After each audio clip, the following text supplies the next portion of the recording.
So obviously you guys know today is about generative design.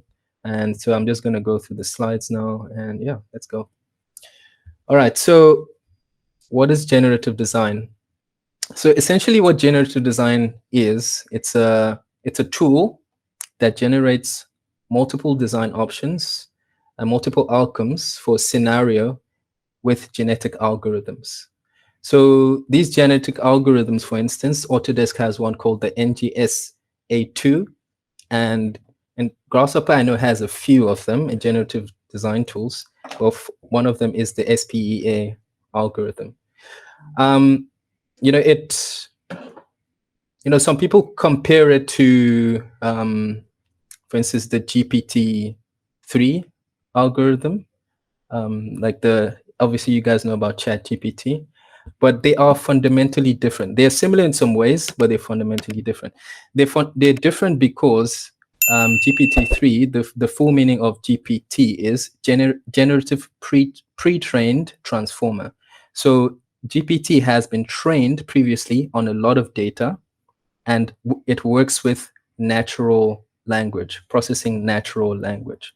But with the generative design algorithms we work with here, they are based on genetic algorithms. So essentially what they do is to optimize for engineering and for architecture. They optimize design options based on the outputs and the goals you're trying to go for. So there are fundamental differences there, but they are both generative algorithms. Yeah. So they are, and these are the videos I was hoping to show you so you can get kind of more context on it. There are quite a few generative design products on the market. For instance, TestFit, we've got Hyper, we've got SpaceMaker, and we've also got Archistar and Google Delve, and for instance, ZipGen, right? And generative design of recent has been picking up in the industry, and it's definitely a good tool for people to include in their tool set, going forward.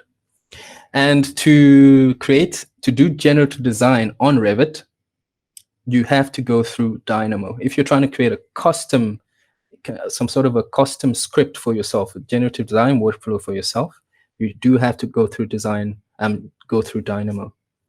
All right. And these are just little illustrations here of one of the generative design workflow done by Autodesk on an office building. This is just an animation of that. So it does not look like this when you run it. This was just created by probably stitching a few photos together to make a GIF. Okay, and this image is just showing here that generative design is an extension of the current tools we have. So we've gone from CAD to BIM, then also to computational design, and above that we then have a machine learning process, which is generative design. Okay. All right, and then just go on to the next slide. So why should we use generative design now? Like, why all of a sudden has this become so popular? So the reason for it mostly is that the fact that the computers we have now have more processing power, and as a result, they can work through more options in the present day, in a manner in which we couldn't do so in the past. We have a lot more processing power in our machines now to do these tests.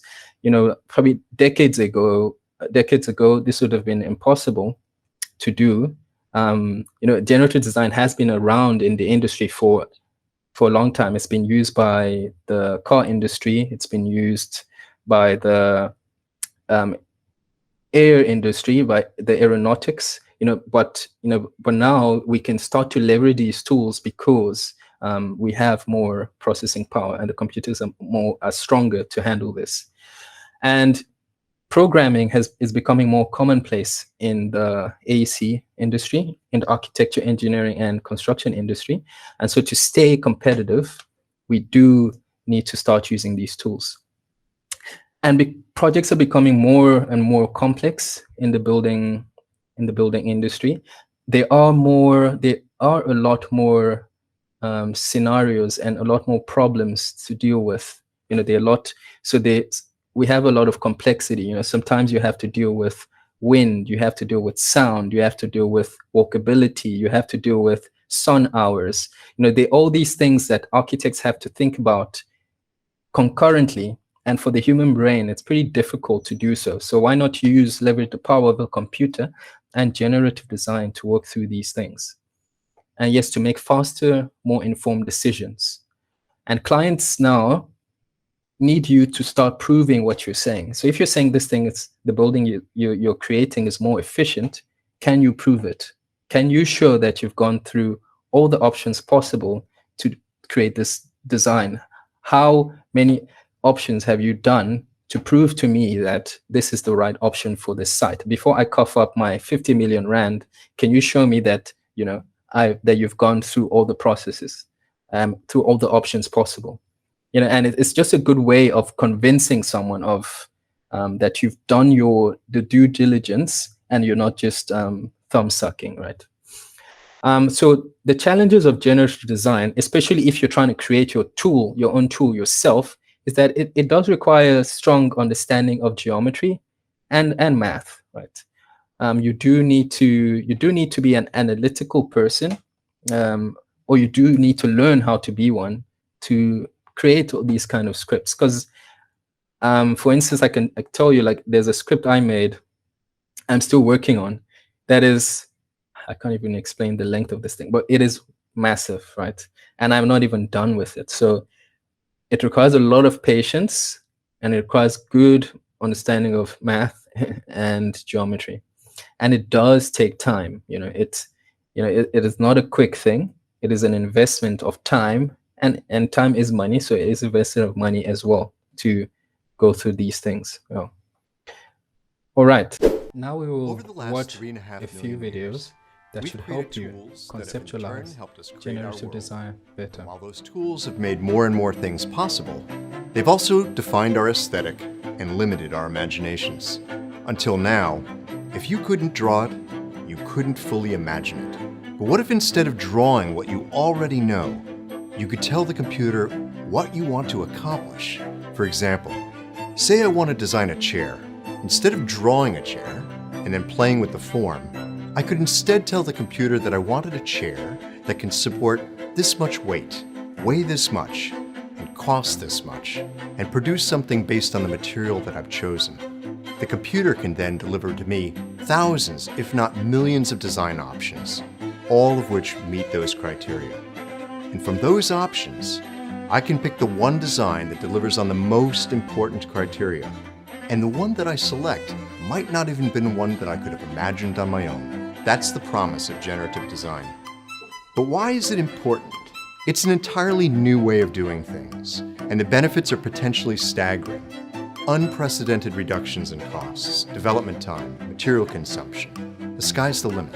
And when we combine generative design with the emergence of new forms of manufacturing like 3D printing, we suddenly have access.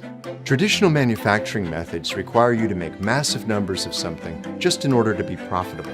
Small designers without access to production resources were simply out of luck. But now we can do a batch run of just one. The stage is being set for the re-emergence of local manufacturing. Generative design extends beyond manufacturing. In fact, everything that's designed will be affected, including the built environment. How do you create an ideal floor plan? Can we balance structures for material type, strength, and energy consumption? Generative design promises a way to answer these questions and to create designs that avoid waste and control cost. So all that's great. What does this mean for the designer? Now they will co-create with the technology, choosing the constraints and setting the goals. The software simply determines the most optimized way of achieving those goals. It's going to lead to astounding results. And that's generative design.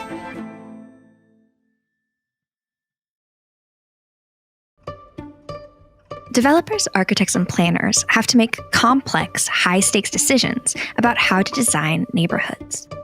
In an ideal world, development teams would explore lots of options so they could find the best designs for their projects. but the development process itself makes that tough. Architects use one type of software, engineers another, finance teams crunch numbers on spreadsheets. This fragmentation is inefficient and expensive. Worse, it means that developers only ever get to consider a handful of options, and that leaves other, potentially better designs unexplored. That's why we're excited to launch Delve. Delve uses machine learning to help urban development teams discover radically better options in a way that just wasn't achievable before. Not only does Delve complement each step of the development process, from phasing strategies to approvals, financing, and more, it also unlocks value, quickly revealing the best design options. Let's take a real-world example. The Delve team recently worked with a developer on a 12-acre mixed-use project near London. Delve uncovered options with more usable area than the developers found in their initial baseline designs, identifying hundreds of additional housing units and increasing investment return. And these new options still preserved the original goals for daylight access and open space. Here's how Delve works. Let's say you want to use Delve to develop a mixed-use neighborhood. First, you share your key priorities, say minimizing costs or increasing access to amenities. And then your constraints, like gross floor area for residential and commercial buildings, or a regular site shape. You can even incorporate your financial and energy models too. That's when Delve gets to work, producing options, often revealing neighborhood designs that a traditional process would miss. And Delve grades the options, making it easy to find and select the best designs. If outcomes or constraints change, no problem. Delve iterates fast. Each turnaround, which can take months in a traditional process, happens in minutes. And by the end of the project, you'll know you've considered all the trade-offs and made the best decision for you and your stakeholders. Delve supercharges development teams, helping them rise to the complex challenge of development today, and empowers them to create the kinds of neighborhoods that improve life in cities for all.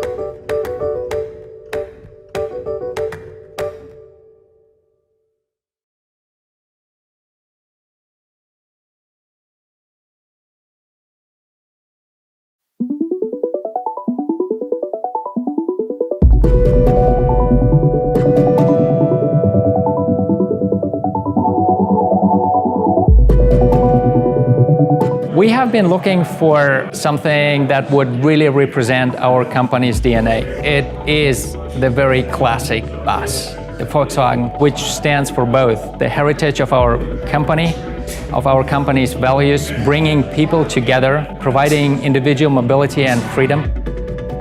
We're taking a 1962 vintage VW bus and we're retrofitting it with all manner of kind of the latest and greatest technologies that we think going forward will be significant within the automotive industry.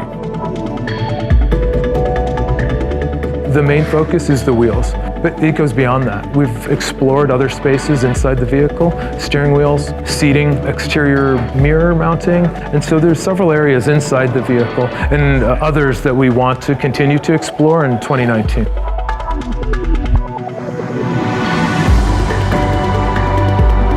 From a design point of view, generative design enables you to create really, really beautiful objects, something that we're really keen to explore with VW.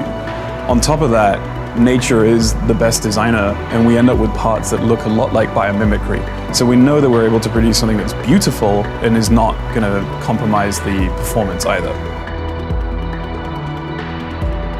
From a designer standpoint, I have to say it just looks cool. Like it's absolutely a totally new aesthetic and something that I believe we're going to start seeing more of in new concepts and new vehicles moving forward. Generative design for automotive is a no-brainer. Being able to produce things that are much lighter, maintain the same level of strength without compromising the integrity of the product is key in automotive design. In the past, if you design, let's say, a vehicle rim, if you're going to design one of those, in the very far past, you had to basically sketch it by hand. You had a draftsman who had to draw the whole thing out, very long process, very tedious. Generative design, instead of manually designing the actual shape, You give the software constraints. Like, I need it to be this big, I need it to support this much weight in these kinds of directions. You feed it some physics information, basically. For like the larger project as a whole, and especially as this relates to Volkswagen Group, we're always looking for new technologies that can help add lightness, if you will, to our vehicles, or like lightweight technologies that make our vehicles more efficient, especially when you're talking about areas like the wheel, where rotational mass is really important to making a vehicle more energy efficient. In a way, it makes it more complex because you just have much more choices to choose from. Because now, when a designer worked for a week and then you had 2 options, now a computer works overnight and you have 300, but yet you still need the time to evaluate all those 300 and make the decision which work and which don't. Even though that you're getting thousands of the iteration that you choose from, there is certain thing that computer can't do yet. It's very detailed, looking at the very detail of the aesthetic that has to be controlled by designer.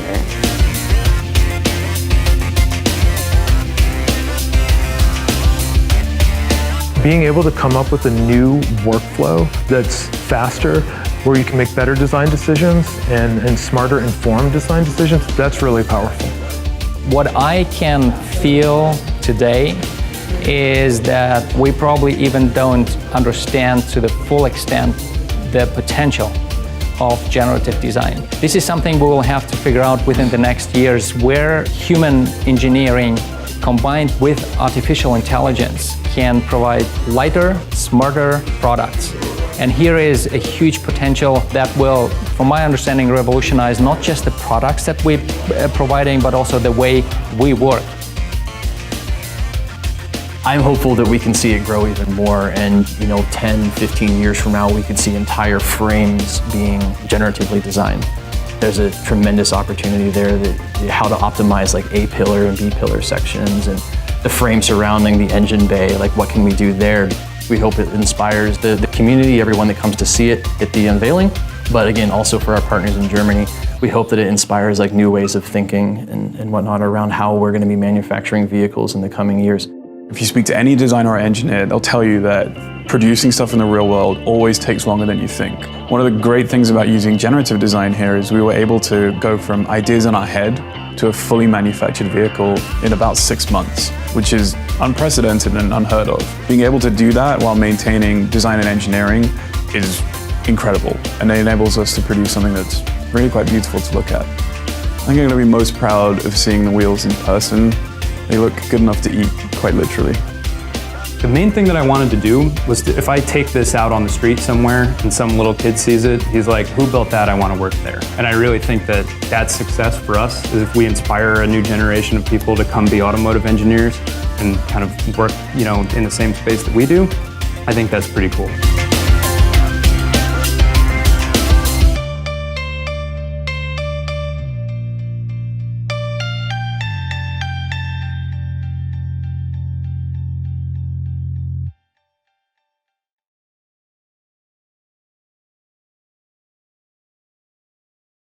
Generative design is a design exploration process to quickly generate and evaluate high-performing design alternatives. Until now, many generative design tools have been hard to use because they required our customers to know how to code, understand special terminology, or know how genetic algorithms work. Now you can use generative design directly in Revit to quickly generate design alternatives based on your goals, constraints, and inputs. Generative design provides a set of sample study types to demonstrate how this tool can be used to generate outcomes for design challenges. You can easily run one of the predefined studies or recipes with generative design in Revit, such as workspace layout or massing. Let's suppose you want to determine the best arrangement of desks in a large room. Your goals are to maximize the number of desks while also maximizing views to the outside. You may also want to minimize the distance from each desk to the nearest exit. After generative design has completed a study, you can explore the design alternatives to find the solution that best meets your needs. For each outcome, the parallel coordinates chart highlights its input and output values. You can also use this chart to filter and prioritize outcomes by simply clicking and dragging over one or more of the columns. Another way to review and analyze outcomes is through a scatter plot. You can use this chart's options to change the criteria used for the X and Y axes and format the outcome values. Once you've selected the outcome you'd like to implement in your model, simply select that outcome and click Create Revit Elements. The design change will appear in the model immediately. As you can see, this sample study helped me arrange the placement of desks in a large office room, giving me an optimal layout corresponding to my design goals. There are two other studies or recipes ready to be used. Maximize window views. You may use this sample study type with generative design to determine the best position in a room for optimal views to the outside.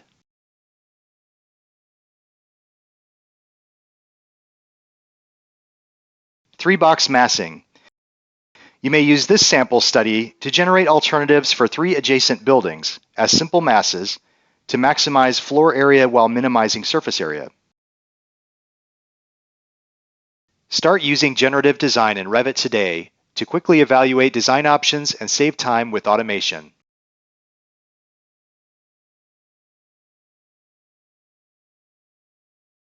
The anatomy of a generative design process, right? So what?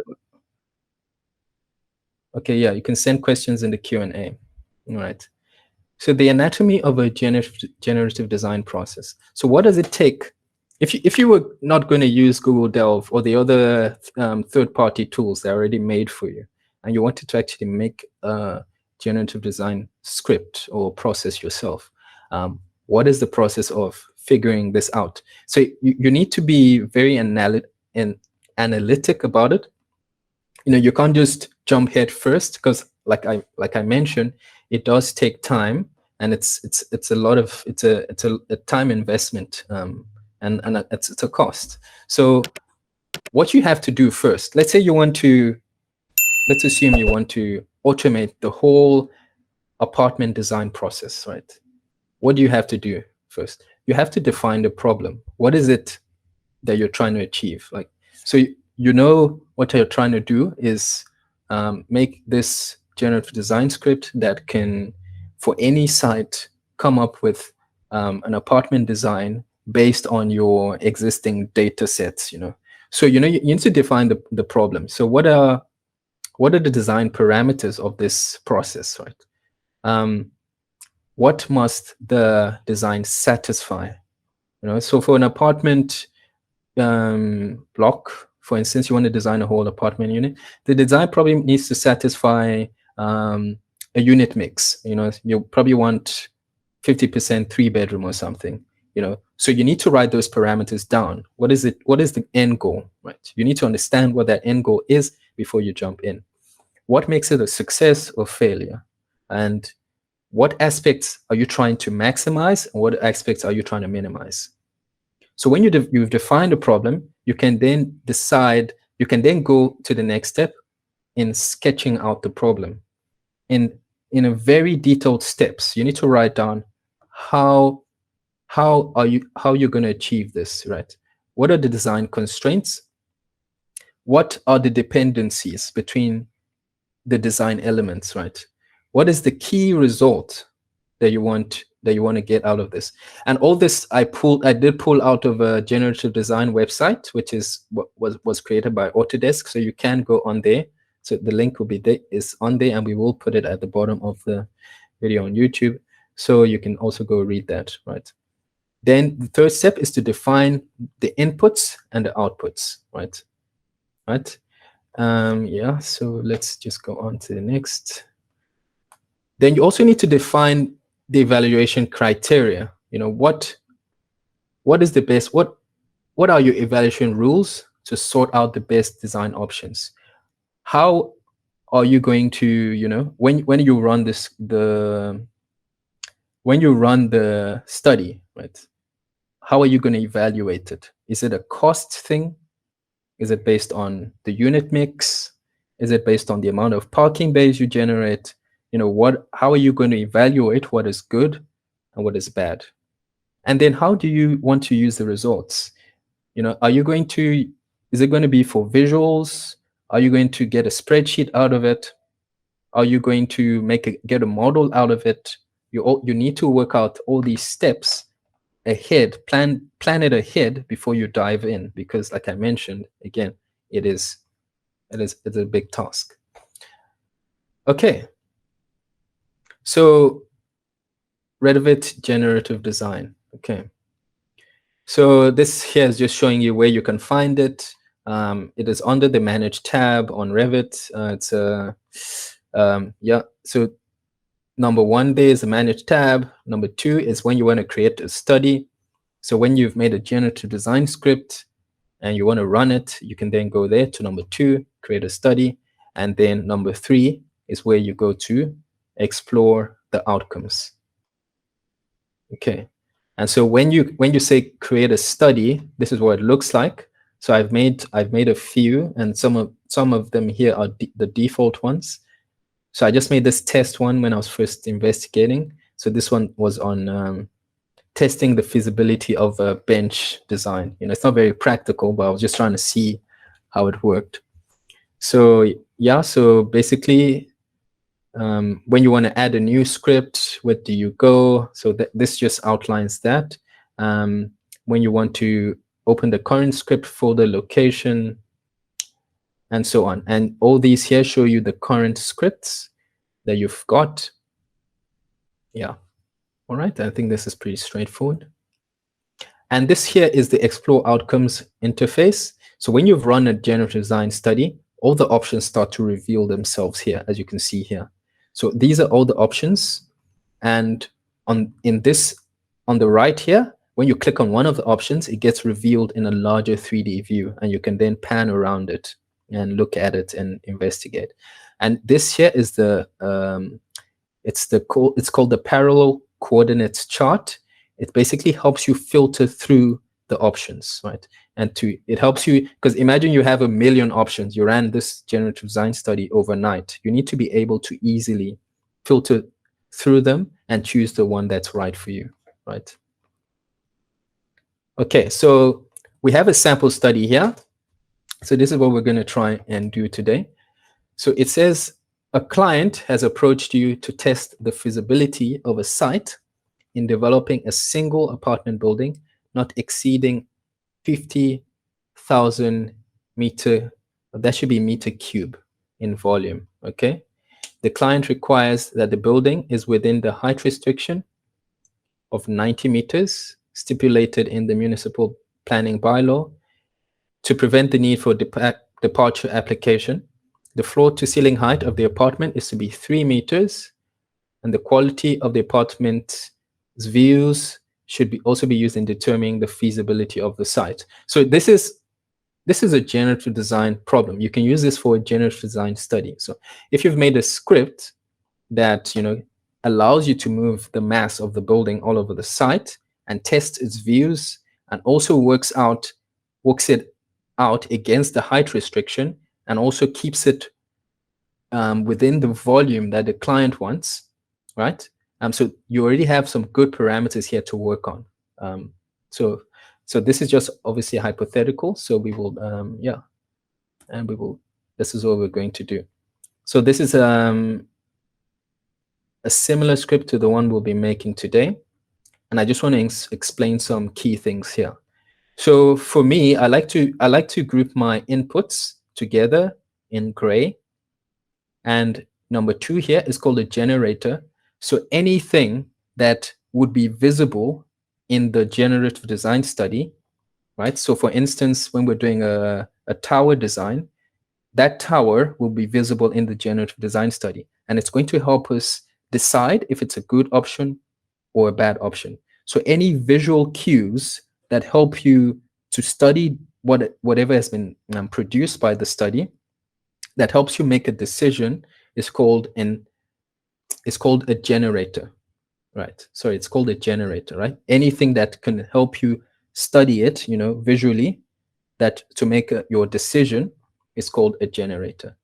So an output, for instance, like the volume, the price, the height, anything you output, I always put in red. So that's how I classify it. So because these things get pretty long. You need to be able to group things together in a way that's visually easy easy to work through later on when you come back in like a year or two and you don't know what's going on this script, right? So you need to group things intuitively. So 3, like I said, is the output, the evaluator that helps you decide, right, if this is a good option or a bad option. Like the client said, he only wants 50,000 cubic meters, right, of volume for the building.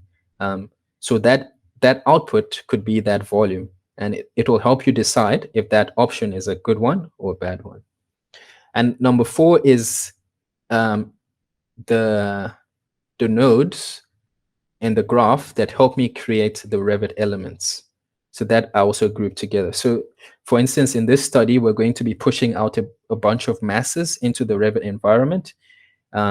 So when we hit create Revit elements, it will then create those masses in the project environment. So I group those together. You can create a generative design script that literally makes the entire building. It puts in the walls, floors, roof, bathtubs, everything. But obviously that's complex. So all those kind of things that make elements in the project, I group them together in orange, right? Okay. And yeah, so I just called them out. So for instance, you can see here the inputs are the width, depth, the height restriction, and the floor to ceiling height. So these inputs here are the things that the generative design study is going to keep pushing and pulling. It's going to keep changing them over time, and it's going to keep changing them as it runs through the process, and it's going to keep working through the goal we set for it, right, by changing all those inputs.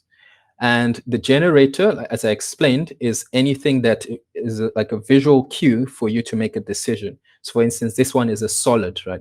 It's a solid object that was extruded. And the outputs are, for instance, the height and the height restriction and the yield. For instance, the yield here would be a price of some sort or a cost of some sort. And just to note, the outputs and the inputs must always be numerical. Generative design process always works on digits, always works on numbers. It never works on aesthetic judgments. It never works on things like saying, like beauty, for instance. It works always, it's always numeric. So whatever you're trying to quantify, if you're trying to quantify beauty of something, you need to find a way of working it out with numbers, right? So it's not like a human being that can decide if this is ugly or if it's nice. So as the designer, you still need to bring that skill of yours to choose the right option. You still need to be able to come with that design knowledge you have to then select the right option still. Okay. So before we continue, does anyone have a question?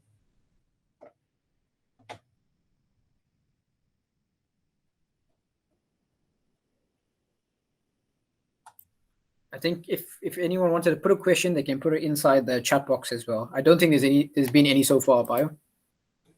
Okay, that's all good.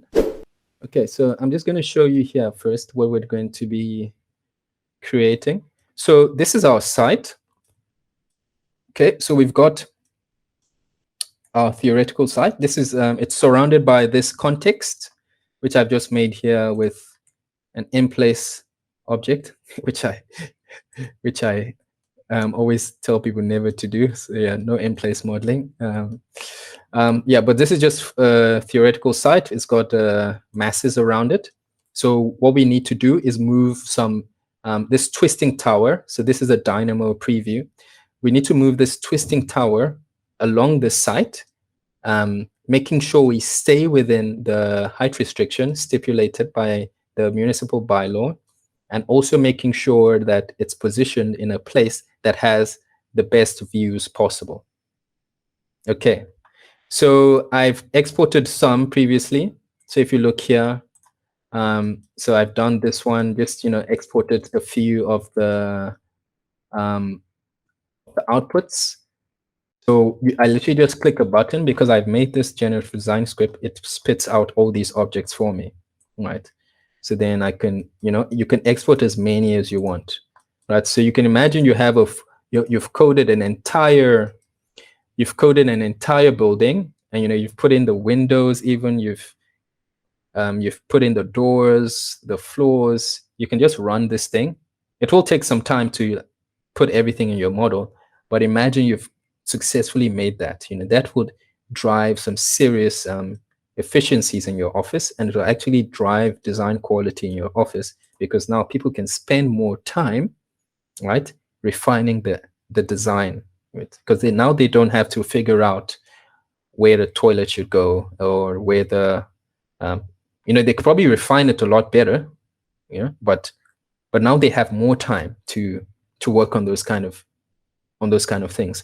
For me, what I hope is that when people use these kind of tools, it's not just to drive efficiency and to just make things a sweatshop of just pumping a lot of buildings out. What I hope is that they can actually take more time now, because they've gotten more time. They can take more time to make the buildings they generate better, right? Because that's what it should be about. It's not just about making more money, or it should be about making the built environment a better place, right? So, I mean, I'm a bit of an idealist in that way, I guess. Okay, so yeah, so let's go into Dynamo. All right, so as you can see here in Dynamo, this is what we're going to be creating. Okay, so we've brought in the context, and this is the height restriction is represented in red over here, and this green and orange and red color is reflecting the quality of the views. So you can imagine all these here are apartments, and the red shows that these are absolutely blocked, and these will probably be the worst apartments in the building, and they will be sold for cheap. And the ones here that are more yellowish, because they have better views, and the ones that are green, the penthouses, would be at a higher price. So you can start to show, you can imagine this can be like a selling point. You can actually show the client, okay, you can price these much cheaper because they're red, and over here, they're getting better quality views, so you can price them higher. So this is giving you some data that is actual real world data that you can put in a spreadsheet or whatever you're trying to achieve, right? So this is what we're going to try and make right now. And yeah, so what I'm going to do is just hide everything here, and then so we will replicate it above this red line here. So I'm just going to hide everything. But before I do that, as I was explaining, all these here are the inputs, and in the red are the outputs, as you can see, out height, and the blue here is the evaluator. So the blue here is the generator. So you can see here all the colors, the height restriction color, because it's a piece of geometry I can use to make a decision. I've colored in blue, and also the colors of each of the apartment, those colors there are also highlighted in blue.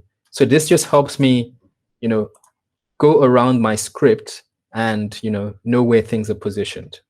And also you can see here the things that create floors, those masses in Revit are put in yellow. And over here, the mass, that restriction mass also is put in yellow. Okay, so let's just go ahead. I'm just going to go ahead and freeze this so it doesn't run. Because if it runs, it's going to slow us down big time. Okay, remember you can ask questions if you're not following. Okay. And if you haven't made things in Dynamo before, I mean, it's completely understandable if you don't fully understand. But this is the point of this, is just to show you what's possible. Okay, so let me just select all of these and just hide the geometry preview. Okay, so then we're gonna go ahead and start. So the first thing, I'm just going to make sure we have a split screen over here so we can see what's going on in Revit, and then we can then just start with Dynamo here. So the first thing we need to do, as you can see in this first node, is to select the contextual elements. Okay, so the node we need to do that, the node that carries that out is,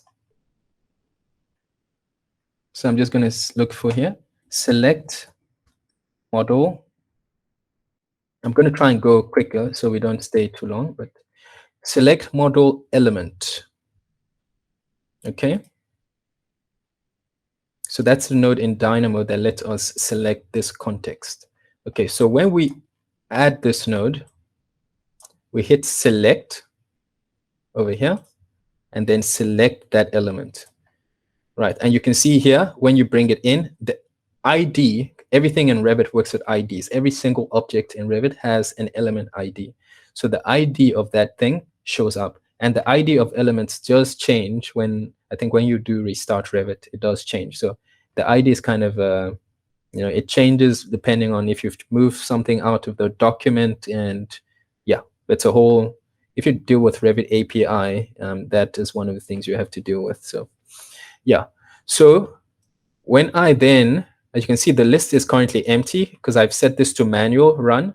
So I just want it to be a manual run. So when I run this, it then shows here that we have a massing object. Okay. Okay, and when I click, Revit does then point to that, right? Okay. Okay, so when we've selected the element, we need to right click on this node and say it's input. For you to run a generative design study, you need to make sure your inputs are highlighted and your outputs are highlighted. Or else you would not be able to play with them when you are trying to actually create your study. It is very important to remember to say this is an input. You right click on the node and say is input. And you need to name it correctly. You need to say, so what I usually do is in, right? Because this affects the graph that we're going to be using at the end. You need to say in, select context. So that's how I'll name that. Okay. Then after we selected the context, what we need to do then is to actually get the geometry of the context. Because at the moment, Dynamo doesn't know anything about it. It knows it's a mass, right? But it doesn't know we want to get the geometry out of it. So to do that, we go say element dot geometry.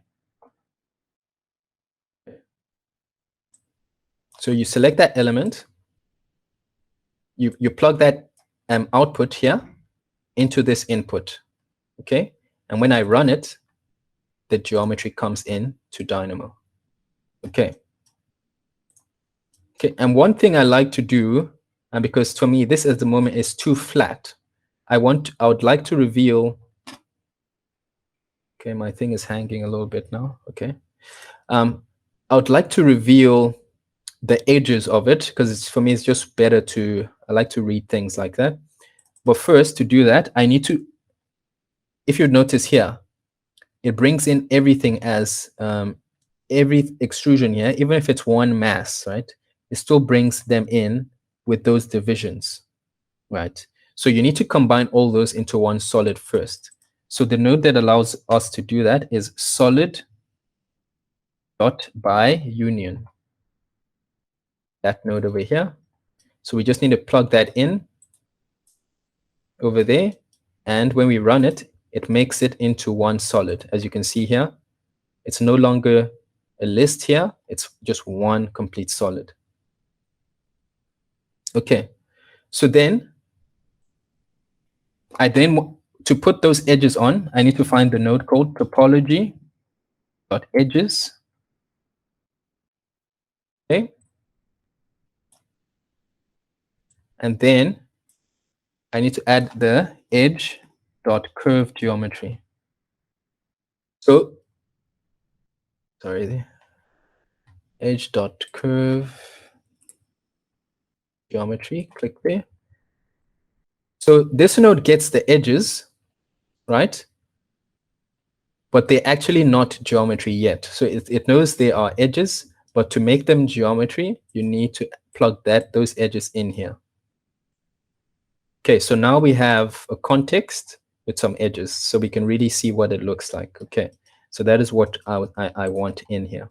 Okay, so what I'm going to do now, a very good habit, I'm going to group this together. Okay, and then I'll say, I'm just going to say here, get context. All right, and then this one, I'm going to make it an input soon. I'm going to group them together when most of the inputs are in. Okay, so the next thing now to do is we need to get the boundary of the site. Okay, so what I'm going to do then is same thing. Right, I'm just going to use this same node. Remember, it is a select model elements node, but I just renamed it. So what I'm going to do here, I'm going to rename it and say select site boundary. Okay, select site boundary. Okay, so when I do that, I then need to go to the plan view, reference level. Let me choose this one. All right, so you can see this site boundary over here. So it's a property line. I need to bring that in. So I need to say change, and I then need to tab select, so it selects all the edges. And as you can see here, when I hit run, you can see here it's noted that it's a property line. Okay, great. So now we have the site boundary, and in the generative design study, something I need to note is that you need to make sure all the inputs are named differently, or it's not going to run. There will be a clash, and it's not actually going to allow you to make the script. It's not going to allow you to run anything. It's just going to stop you and say, go back and change that, okay? So you need to make sure that all the inputs are named differently. And you also need to make sure they are highlighted there as inputs. Perfect. So the next thing we need to do is get the curves out. So curves here means the lines of the property line. We need to extract them and bring them into, so why is this highlighted blue here? I'm just trying to, okay, that's okay. We need to extract those lines and bring them into Dynamo. Okay, so to do that, we need to say element dot curve geometry, element dot curves. Okay, so remember, Dynamo does not know what we're trying to extract from the geometry, so that's why we have to go through this process. Okay, so then we need to take the element, plug it into element, and run it. And as you can see here, now we have lines in here. Okay, I need to hide this preview.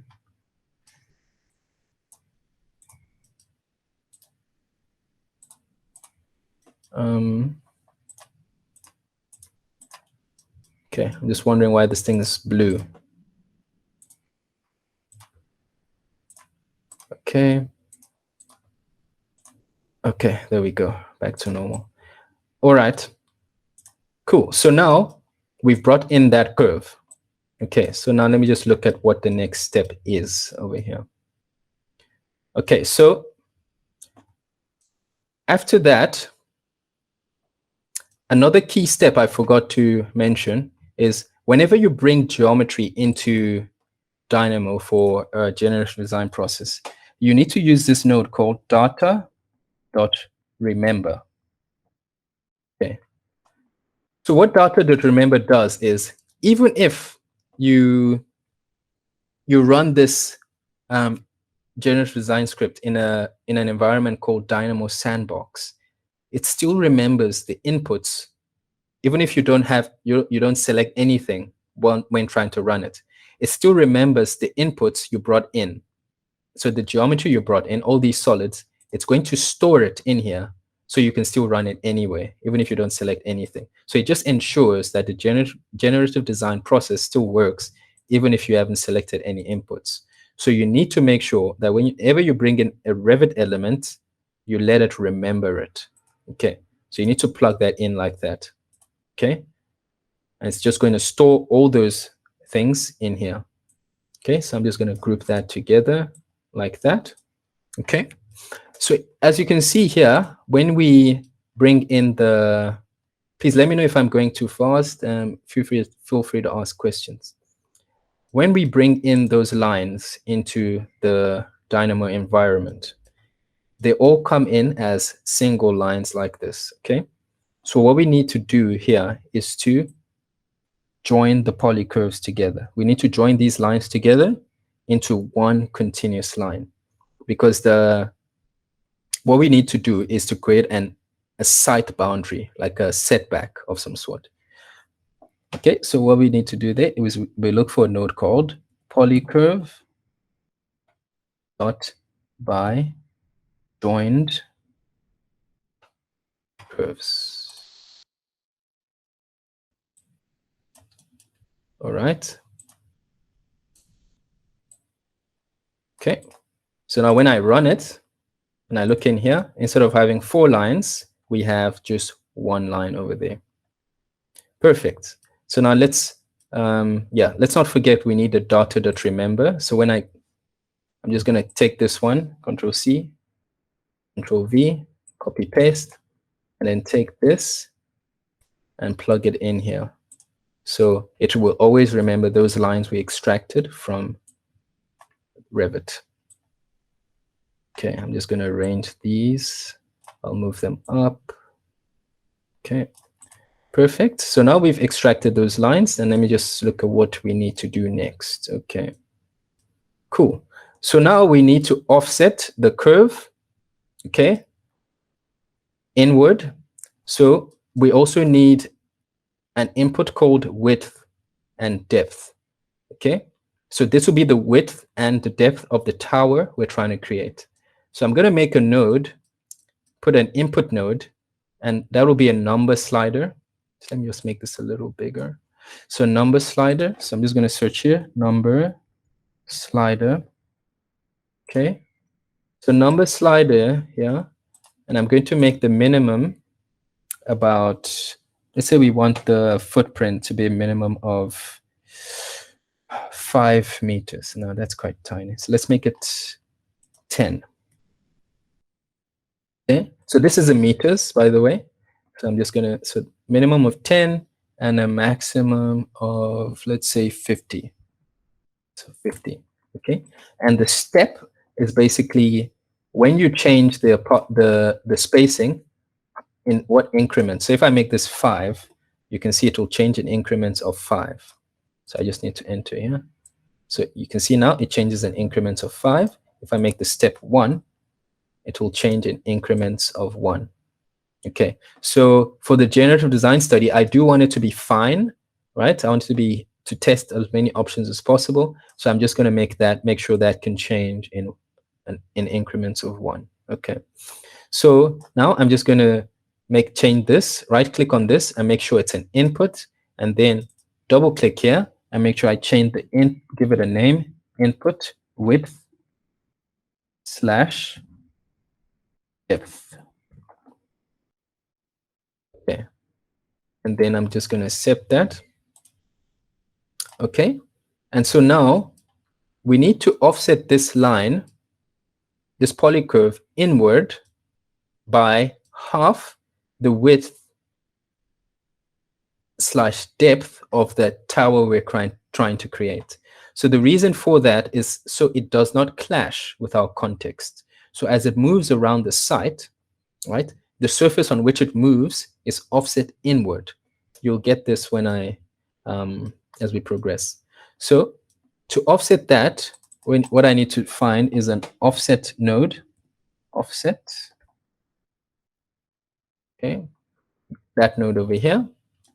Okay, and it's now asking for what do you want to offset. So what we want to offset is this polycurve that we've created from the property line and the distance.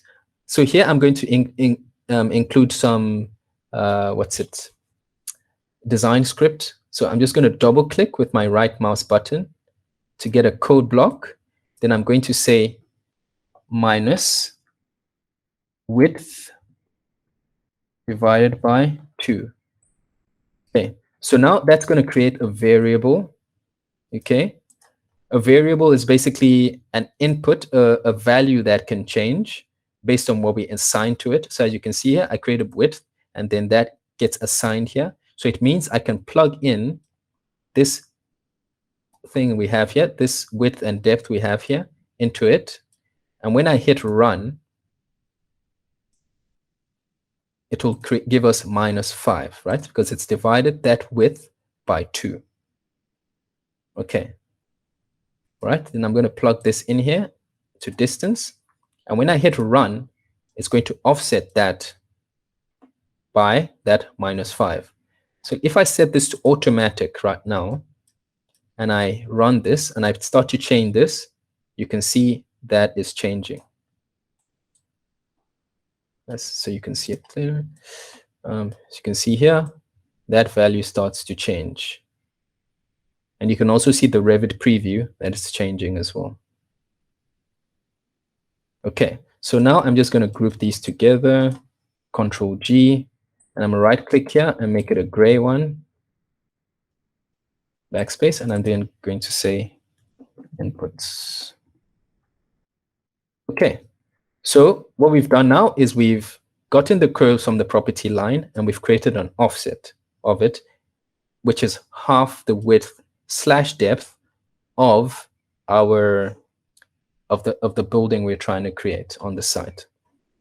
Okay, so now what I'm going to do is I'm just going to group this. I'm just going to copy this over here, Control C, and then I'm going to select all these nodes, Control G, and then backspace, and I'm just going to paste that text in there. So get boundary curves and then offset. Okay, so you group things like this so you can see the logic, you know, understand the logic when you come back to work on this script again. Maybe you need to modify it or something's not working out correctly, so you can follow it as easy as possible. Okay, so now the next thing we want to do is create the initial solid of our floor. So the first floor of the building, we want to be able to generate that. Okay. Okay. So to do that, we need to first create a surface of this offset. So you see here, we need to make it into a surface. By making into a surface, we can then add a point that allows our building footprint to move around the site. Okay, just follow. So what we're going to look for, the node we're going to look for here is surface dot by patch.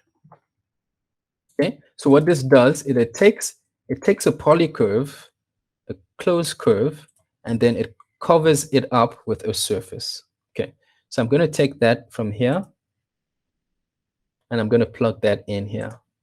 Okay, so when we do that, you can see here there's now a surface in there.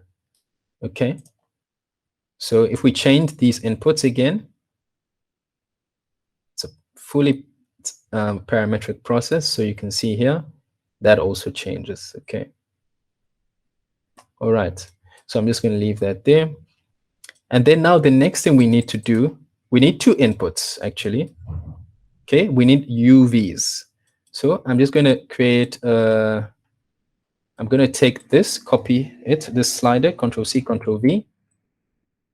Then I'm going to say here, in U.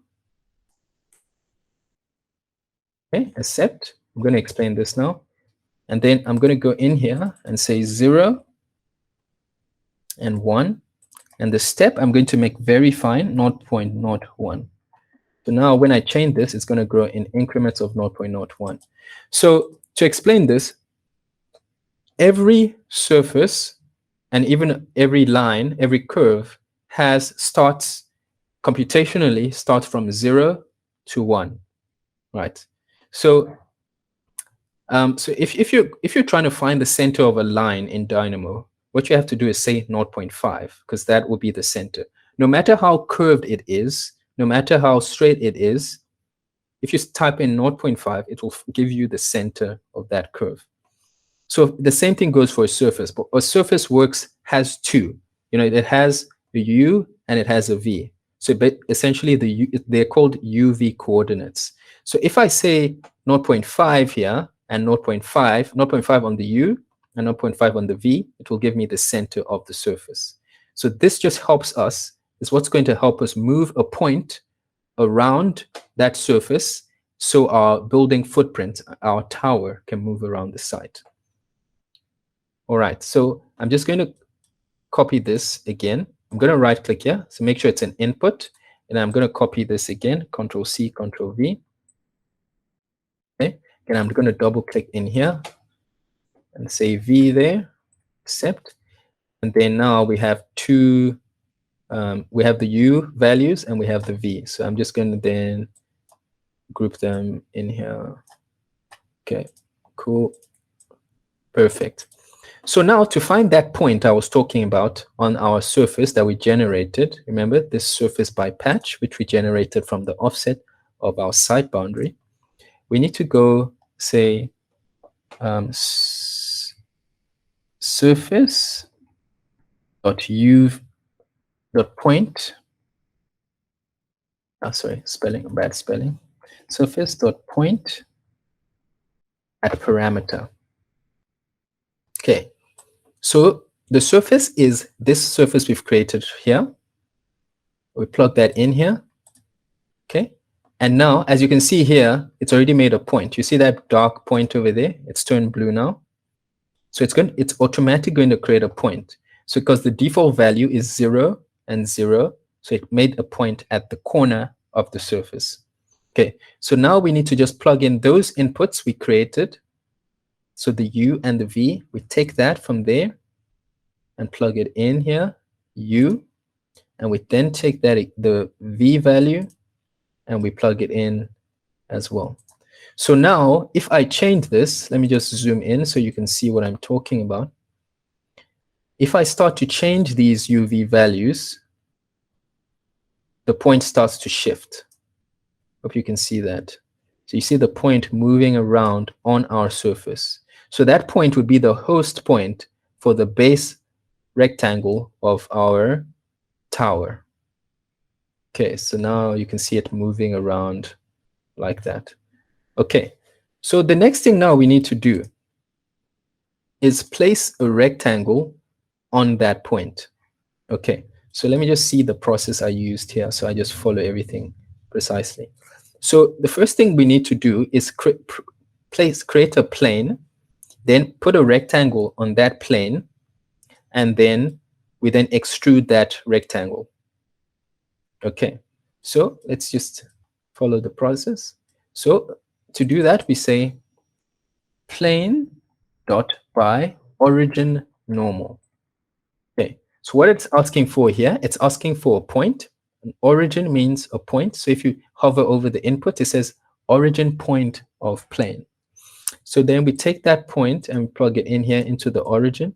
The normal it's asking for is the axis you want the plane to point in. So that is always by default in the z-axis, and as you can see here, the plane has been created.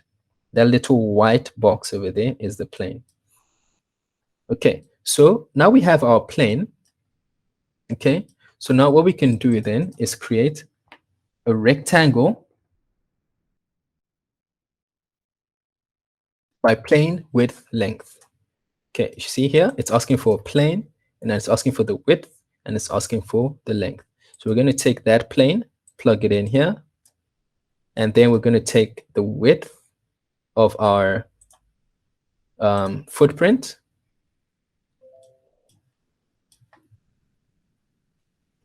over there, and then we're going to take the depth.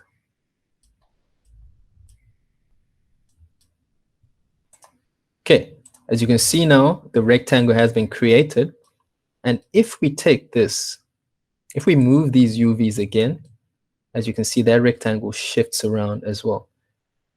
And if I move it to the extreme end, you can see it does not clash with our context. Because we did the initial offset, it's always going to, not clash, because we've already set that parameter to make sure it does not do that. You can see, so it moves from side to side. Okay, and we can move it back and forth. So this is what is going to allow the generative design process to move our tower mass all over the site. Okay. All right. So the next thing now we need to do is to extrude our rectangle, to extrude that square. Okay. So we need to find extrude. So it's going to be a curve extrude as solid. Okay, so I'm going to take that extrude as solid.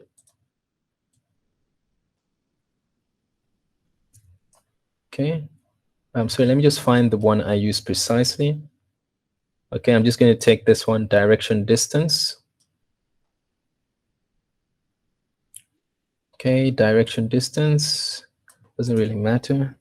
Okay, so I'm just going to take this curve. Okay, and now the distance it wants is the height of the floor to ceiling. So that extrusion we're going to create is going to represent one floor.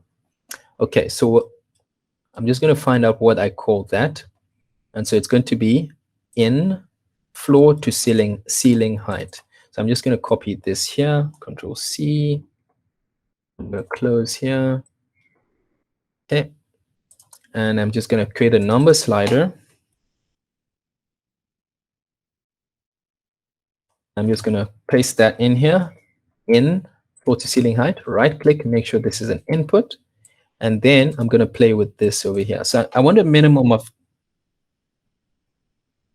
okay, I want to make this a minimum of 2.1 ceiling height. And I'm going to make this a maximum of, let's say, 4. Right.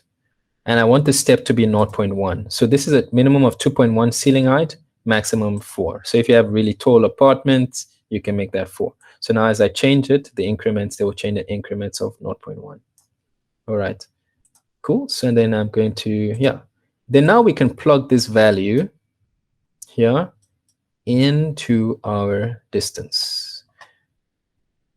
Oh, I forgot to say curve extrude as solid. Curve dot extrude as solid.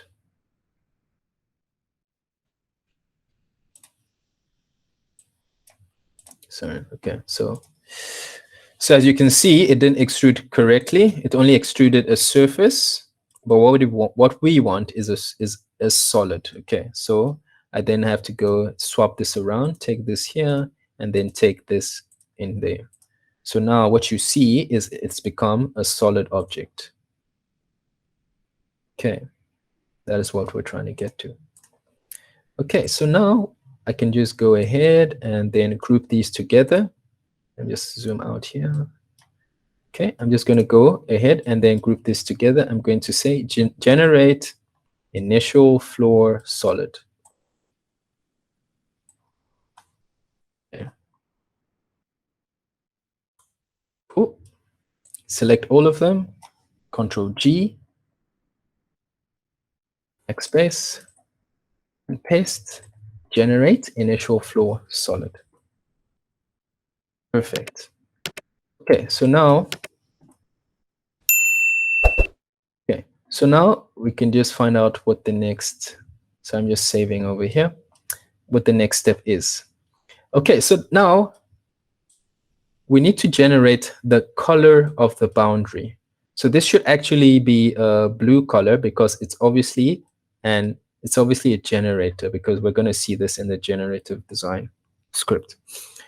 In the when we run our outcomes, when we run the process. Okay, so I'll make this blue when I do it now. So now we need to generate the boundary color. Okay, so to do that, we're going to go, so we need to make this here, this initial line, I want to make that red. Okay, so to do that, I'm just going to take, so So we're going to take this initial curve over here. So we need to find a geometry color node by geometry color. And then we need to find a node called color by ARGB. The ARGB, I want to make it red. So the ARGB of that will be 255. The R value of that will be 255. And then the geometry, the color will be made. So if you look at the list here, it's giving you a color, red 255, green 0, blue 0. Then now you need to plug in the geometry. Okay. Okay, so then the geometry will be colored. But what I need to do now is to hide the preview here and also hide any other previews here. So as you can see now, we've got some color in here. So colors really do help with evaluating things. So it's always a good idea to, you know, just to make sure your elements that are going to be used for evaluation have some sort of a color. Yeah. Okay, so I'm just going to say here, Control G, I'm going to make this blue and say backspace and say boundary color. Okay, and let's say we want to also color in, I'm just going to copy this, Control C, Control V. Let's say we want to color in the context as well. We can then take that geometry. So the geometry here, remember this is the union we did, solid by union. I'm just going to plug that into here, into geometry. And then I will hide this initial geometry. Okay, and I also hide these over here, preview, and I also hide this preview over here. Okay, so but I want this to be more subtle. So I would make it, I want this to be a different color. So I'll make it a, let's say, a green, for instance. So yeah, you can have that thing like that.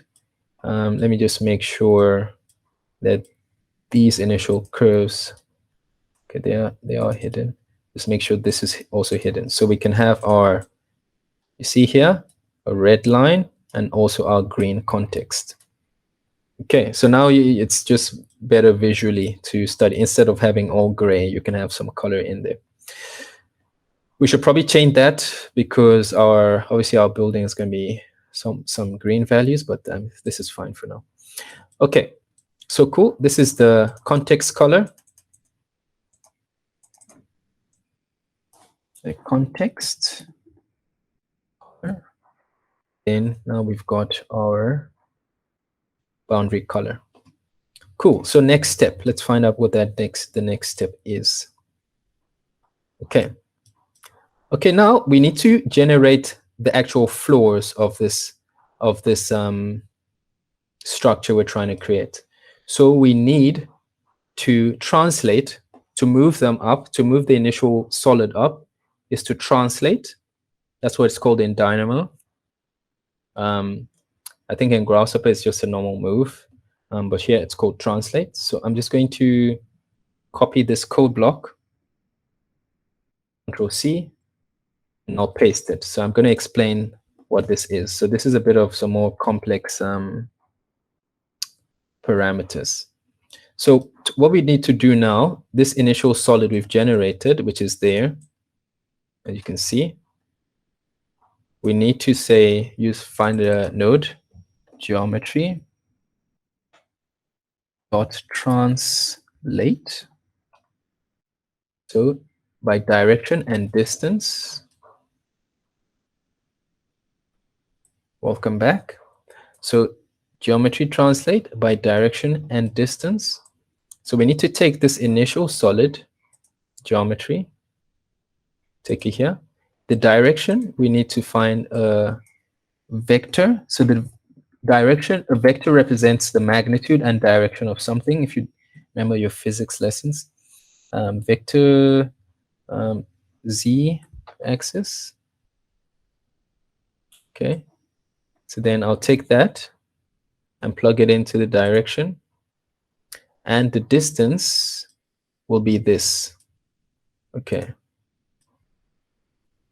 Okay, but for here, I need to plug in the actual values we've generated. Okay, so as you can see, they are being pulled from here. So, okay, so floor to ceiling height and the floor number. So I'm going to make a new input here called floor number, and I need that to be an integer. So these here are called numbers.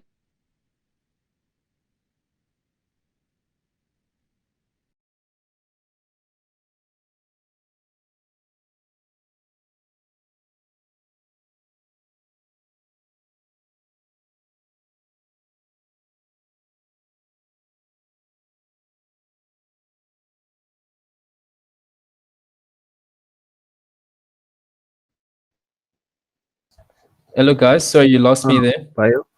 Yeah, Yes. we lost you Yeah. there. Yeah. I'm back. I don't know what happened there. Perfect. Cool. So we've got an integer slider now. I'm just going to make sure it's an input. And then I'll say in underscore floor number. Okay.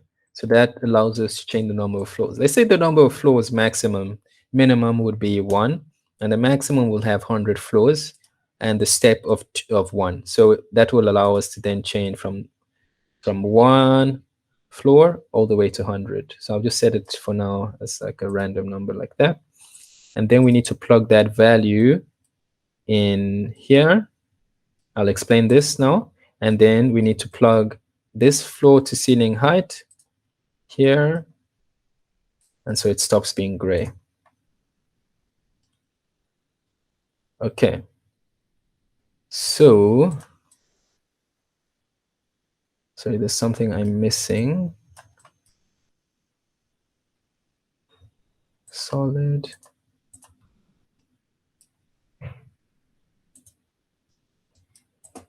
Okay. So this should have run by now.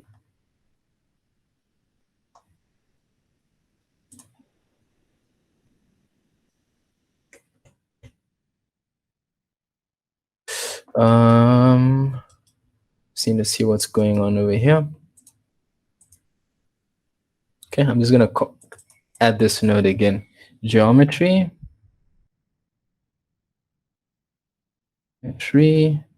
Translate. Direction distance. And then take this geometry, plug it in here. Sometimes this happens in Dynamo where it just doesn't run for some reason. And then I'll try running that again. Okay, it worked this time. I'm just going to delete this. Okay. So what this here is here, as we used it previously, it's a code block. So, it's design script. Dynamo has its own scripting language, design script. So that lets you write some raw code in Dynamo. You can also do some Python here if you're inclined. But what this basically does, it creates a range, right? So what we're saying here is from 0 to the final, from the base, which is at 0, we want the floor height multiplied by the floor number minus 1. So remember, because we're starting from the base here of the bottom floor up to the base of the top floor, we need to subtract minus 1 because we're not necessarily going to the top of the top floor. I hope that makes some sense. It's a bit of some math here, like I explained. This does require some, but this is basic math. And then we need the step to be the floor height. So what that then does is then from 0, it makes 2.1 to 4.2. Remember, our floor height is 2.1. If I go back to the beginning here, see? So it's using that as the step. If I change this to, let's say, 3 meters, that value would change. So I'm just going to run this again. Okay, and you can see the building got taller, and you can see the Revit preview here. So it's going from 0 all the way to our final value, which is 63. Our floor number is, if I hover over this, it should show us the value.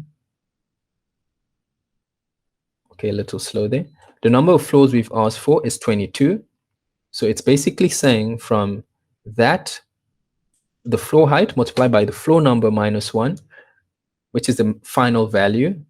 Then the step, which is the increments, which is our floor to ceiling height, is 3. So it's going to start from 0 to 3 to 6 to 9. And it's using these values as the translation values. So it basically creates 22 floors, right, from the base using this node, which is geometry.translate. Okay, so now we've got 22 solids that we're going to use for our twisting tower. So this is the first step, the first geometry we've created for, the first array of floors we've created. So let me just look in here now and see, okay, it's just generate floors. Okay, so right click, so group everything here.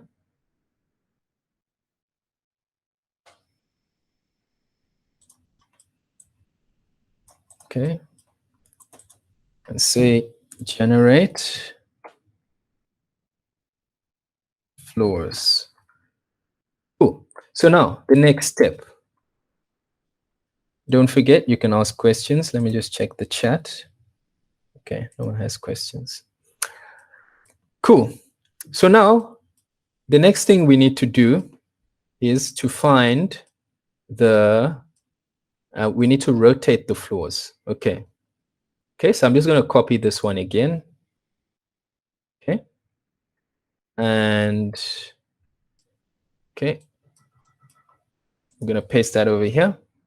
So because our tower is a twisting one, okay, we need to rotate each of these cuboids that we've extruded so we can create that twist. Okay, so we need an input. I think here it's called floor rotation. Okay, so I'm just going to copy a number slider over here. And let's say I just copy this one, Control C, Control V, and just paste it here in _ floor rotation.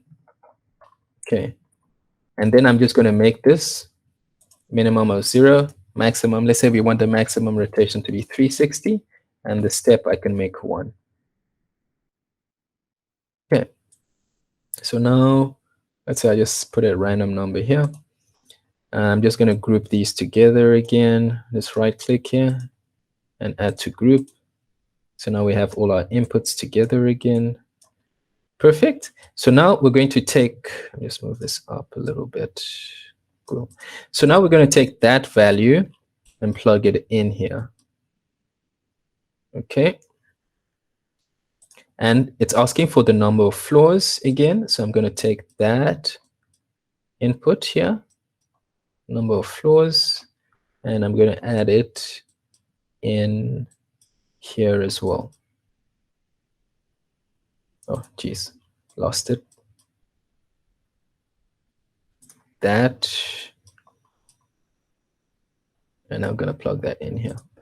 Okay, so if I run this now, what you're going to see here is pretty much like we did previously. It's starting from 0, which is the initial floor, the base floor, up to the final value, which is the rotation degrees. Okay, and this hash here means you're asking it to divide that final number. So from 0, that range, from 0 all the way to the final value we have, give me numbers, a set of numbers, right? So basically dividing that range up to all the way to 82. So because the value I left in here was 82, it's dividing that 82 into all these numbers, you see. So 3.9 all the way to 82.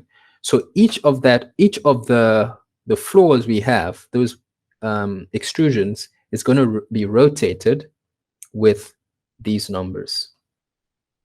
Okay, so now what we have to do is take a geometry.rotate node.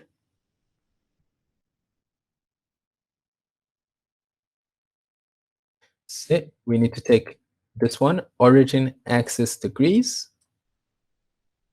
Okay, so the degrees, this input over here, the axis has to be the z-axis. So we're going to say vector. So if your tower was one that had to slant or something, the vector could be a different direction. Or but ours is just a simple one that is rotated along the vertical axis. So vector.z axis, and we plug that in here. The origin has to be the original origin that is moving our base rectangle around. So we just need to find that origin. So that origin is over here, this point. Remember, it's that point that we generated initially, which is that point over here. So we need to take that point and then plug it in over here, origin. And then it's asking now for the geometry. So this geometry over here that we've created for the tower, then we then need to plug that in over here. So when we run this, we should have a series of rotations. So I'm then just going to close this over here, hide the preview. And as you can see, we've got a rotation over here.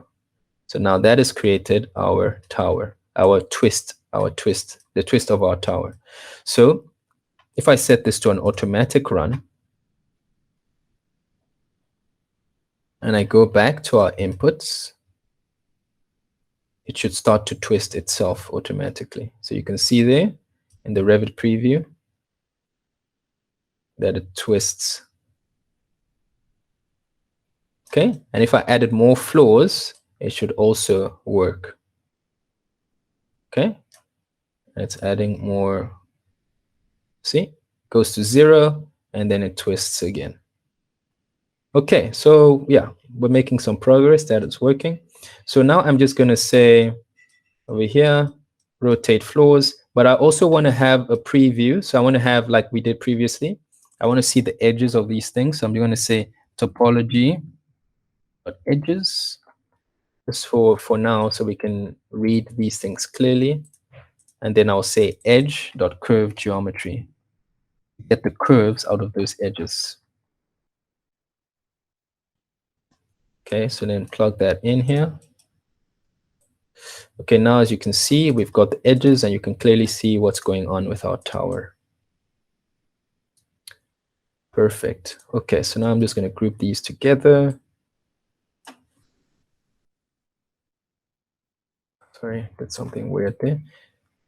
Control G. Backspace. And I'm going to say create floors. I'm sorry, rotate floors. Perfect. Cool. So that's the other step. So now the next thing we need to do is let's generate this height output. Okay, so I'm just going to copy this whole thing. I mean, just also we need to start saving some time, so I don't keep you here too long. So I'm going to copy this and then plug it in here. So this is going to be the first output that we add to this graph. So, and this is an output that will be read in the generative design process. So to generate this height, what I've done here is to get the number of floors and the ceiling height. Very simple math. So we just take the number of floors we have here.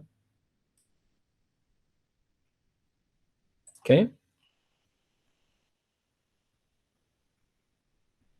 Oh, did not get it.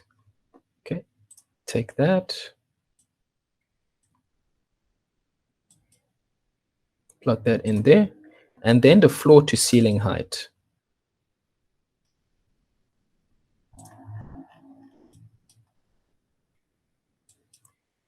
We plug that in there over as well. So when I run this, okay, as you can see, it's telling us what our floor to, what the entire height of our building is. Okay, so now this is an output that we can actually read in the generative design study. Okay, remember the client, we need to be able to tell if this is within our height restriction or not. So this is one output that will help us get to that goal. Okay, so great. So now we've got our first output. And the the next thing here that we need to do is to get the top center point of our building. Okay, so to do that, we need to translate the base point by the output height we've generated. Okay, so we get that. So the reason for that is that we're going to compare it to the height restriction. So that's the reason we are going to have that. So I'm going to get a geometry.translate, and remember, geometry.translate means to move something. Okay. Okay, so now we need to get the geometry, which is that base point. So that is located somewhere over here, which is this. So remember, that point is this base point, that point over there. So I'm going to take that point.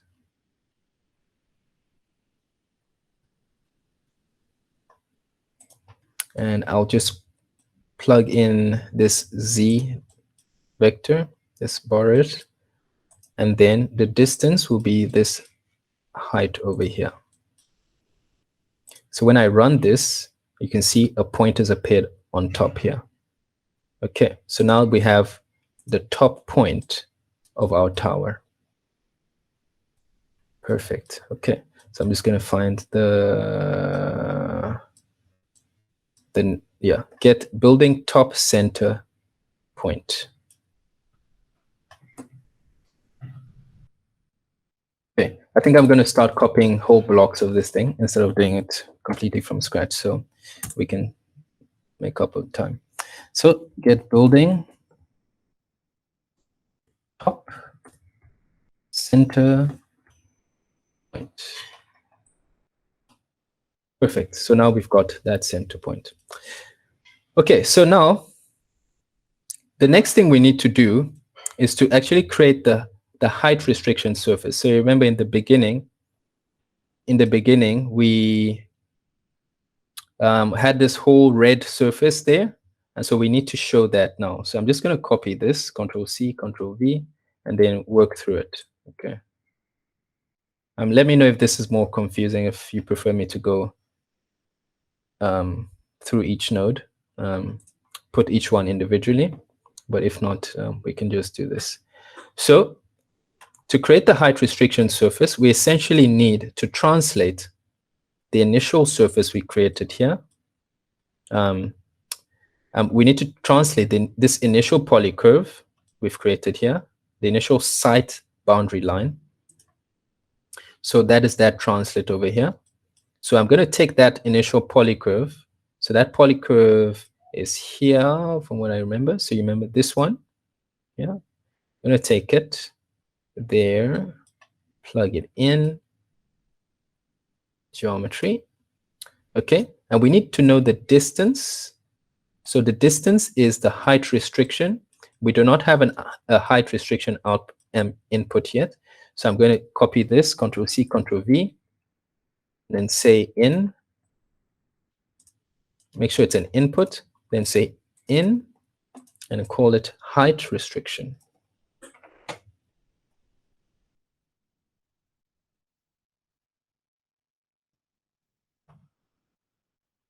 Accept. Okay, so we can just make so our client, if you remember, I think the client said he wants a 90 meter, so let's just make it 90 at the moment for now, and then just plug this in here. It doesn't really matter for the generative design process because that will be changed. We can change that anyway. But I'm just going to make it that distance. So now we've got all those values, and it also wants what is this for? So let me just find out what that is for. Okay, we also need to plug in the center point that we've generated here. I'll explain that as well. Okay, so I'm just going to show you the previews. So when we translate that first curve at the bottom. It basically creates that polycurve. It moves it up. So that's now at 90 meters. So as you can see, our building is past it at the moment. Okay. Then afterwards, we create a surface. I'm going to hide this preview.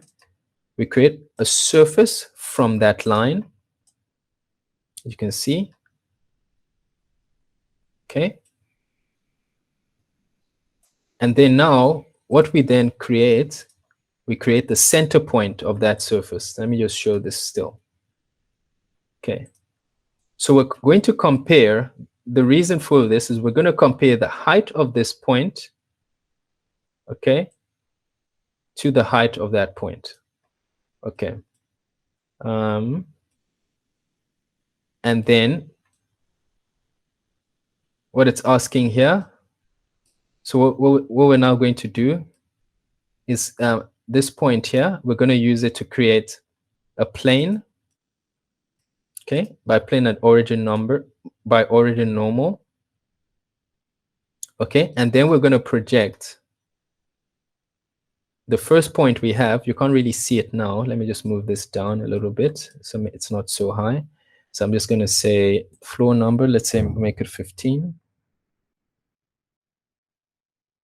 Okay, so we're then basically projecting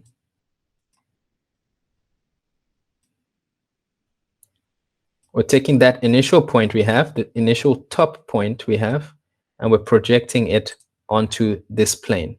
Okay, I'll explain everything, the reason for all that as well. Okay, cool. So now what we want to do is give that height restriction surface a color. So I'm going to make this a red, Control C, Control V. I'm just going to copy this. Okay, then we'll take the surface we've created, which is this surface over here, and we just plug it in here into geometry. And then we're just going to hide this initial surface over here. Okay, and I'm going to show the preview.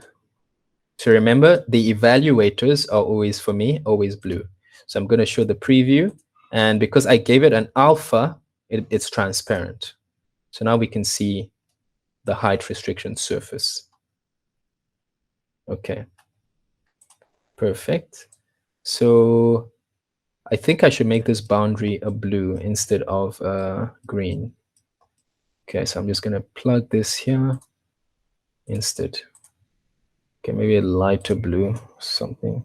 It's like 200. No, that's not lighter.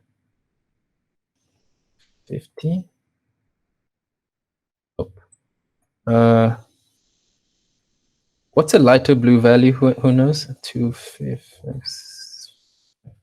Well, this is probably fine. 255. Okay, let's just stick with this. Great. Cool. So now we've got our height restriction plane, and we've got our twist, and now next steps. Okay. Let me see here. Height restriction surface. And okay, so now we need to also generate as an output the volume, because remember the client only wants about, from what I remember, 50,000 cubic meters. Okay, so I'm going to copy this again, Control C, Control V, and take this up. And then now what we need to get is the twist rotated floors we've generated, which are here. We need to get that geometry. We plug it in here because it's a solid. What it's going to give us is the volume of each solid. So this node is solid.volume. So it's going to give us all those solid values, the volume values of each of those rotated solids. And then we do something called a math.sum. Okay, but this is grayed out for some reason. So we do a math.sum. So that sum then gives us the final value. So as you can see now, we are under what the client noted. So we're fine here. So the client could also have a minimum value So let's say the client wants it to be 20,000 cubic meters and 50 cubic meters for some reason. So that could also be done in the generative design study. Okay, so now we've got our second output, which is the volume that the client wants us to test for. So that's great. And okay, so now let's look at the next. So anyone have a question? Are you sure you don't have questions? Are you still following?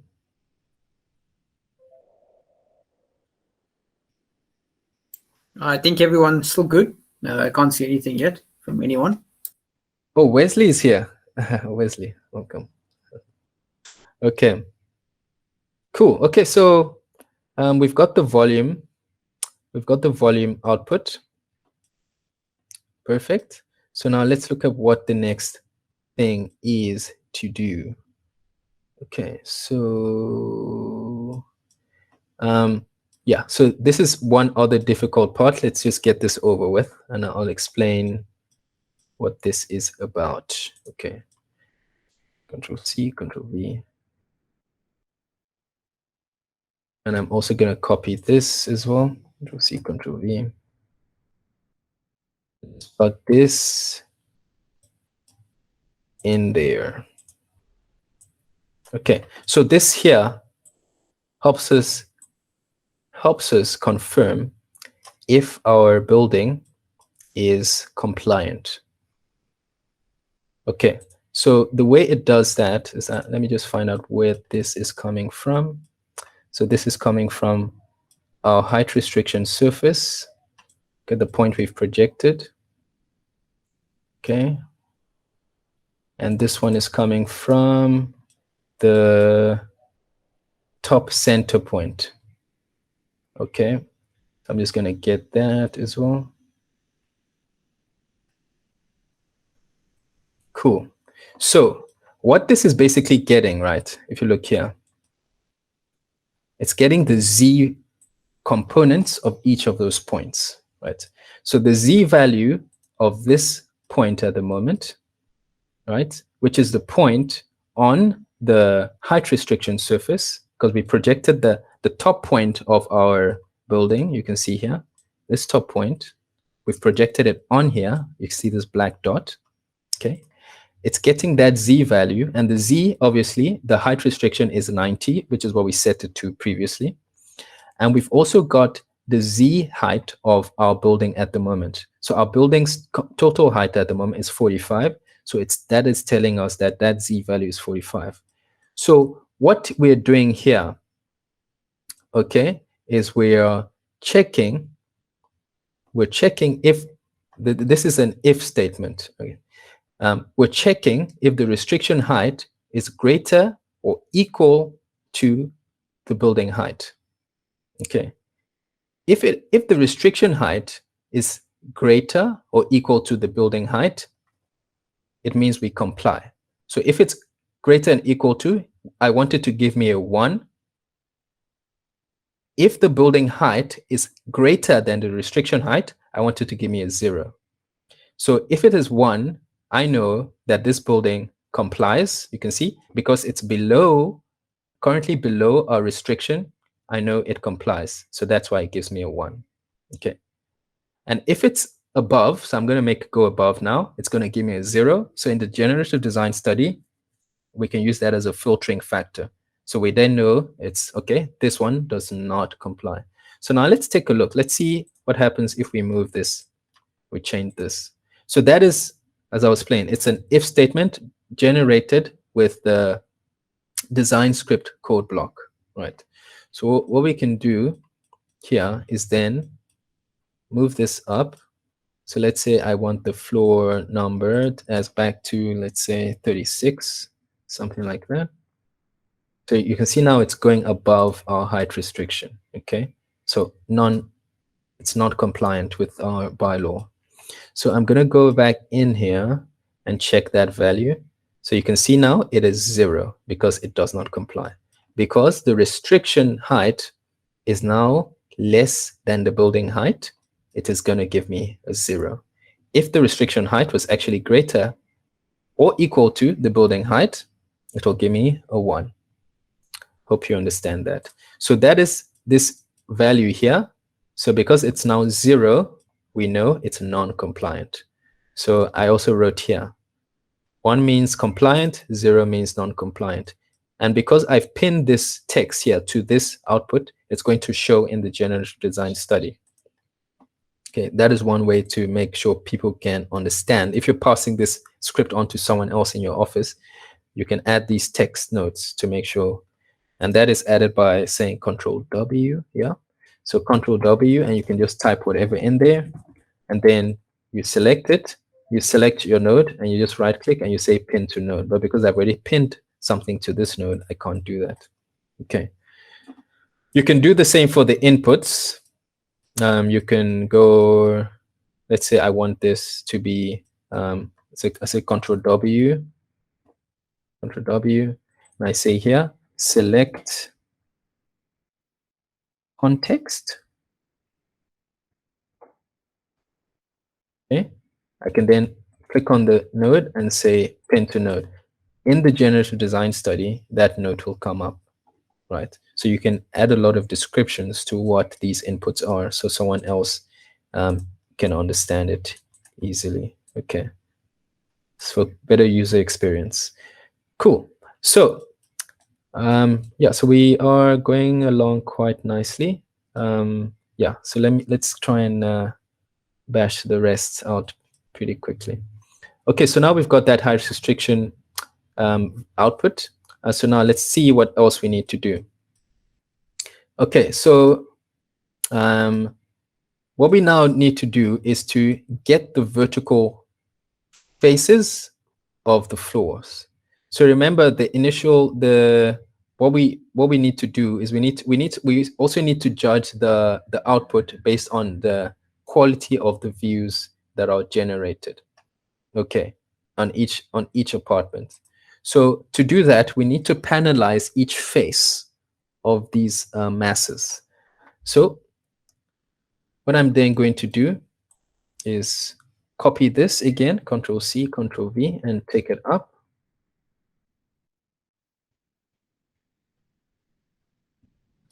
Okay, so what it wants the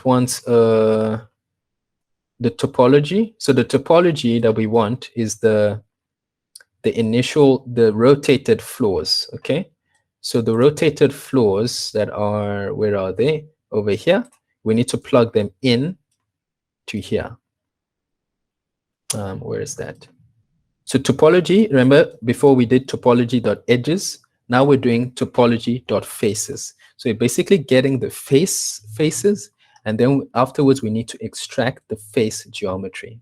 Okay, so basically each of these blocks now, remember they are cuboids, so they have 6 faces. So it's basically pulled 6 excuse me, it's basically pulled 6 surfaces out of each of them. So we have about how many? 35? No, we have about 36. Obviously lists start from 0. We have about 36. So it's pulled 6 faces out of each of them, right? Okay, so it's obviously given us all the faces of even the horizontal ones. So what we need to do is we need to extract only the vertical faces, right?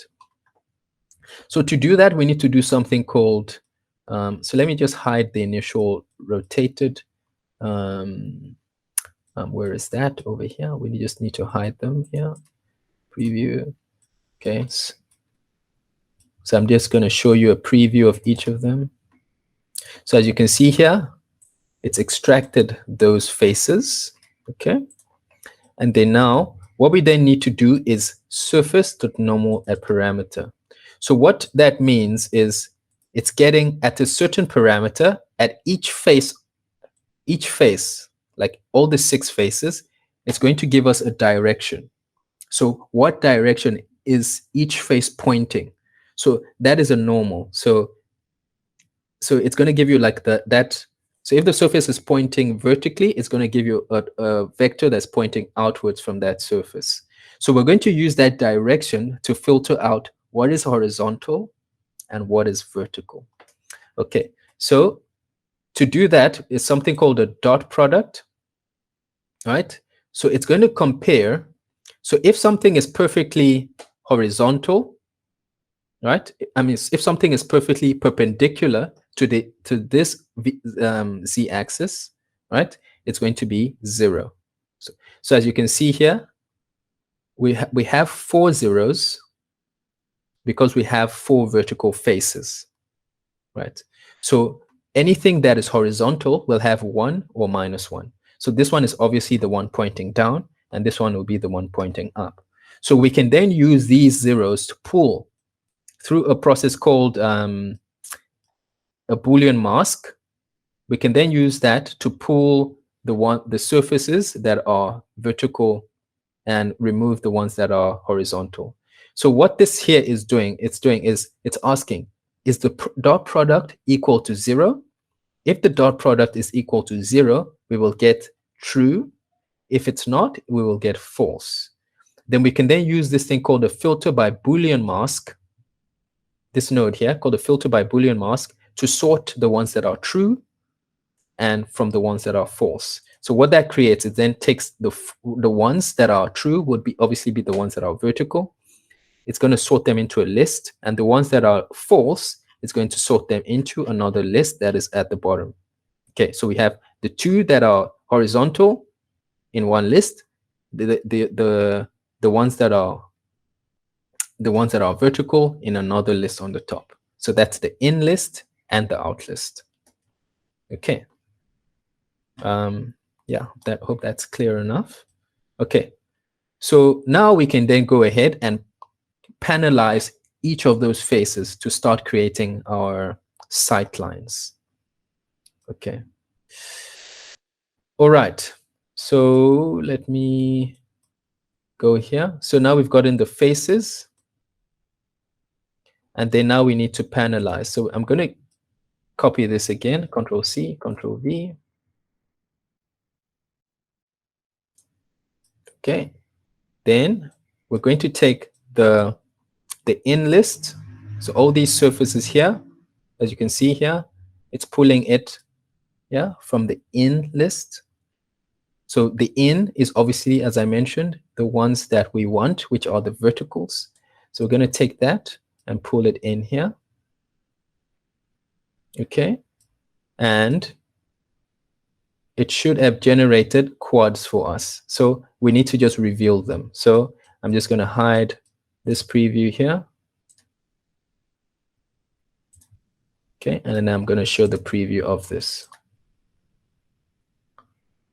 Okay, so what we've used to do this here, it's called the Launchbox package. So it's I know this is also available in Grasshopper. So what that has allowed us to do is to quadify each of those faces. So you can see here. So it's broken up each of those vertical faces. We removed the top faces, previously. So we've now quantified each of them here into 5 divisions. So you can see here, I set 5 as the U, and V I set as 1. So if I change this to, let's say, 6, for instance, it's going to do an even greater quantification. You can see 1, 2, 3, 4, 5, 6. And if I change this to 2, it should divide them up into horizontally as well. Okay, but we don't need that because obviously this is a full floor. So I'm assuming this is one apartment, this is another apartment. So I'm just going to make that, excuse me. I'm just going to make that 1. My Dynamo is running quite fast for some reason tonight, well, so that's good.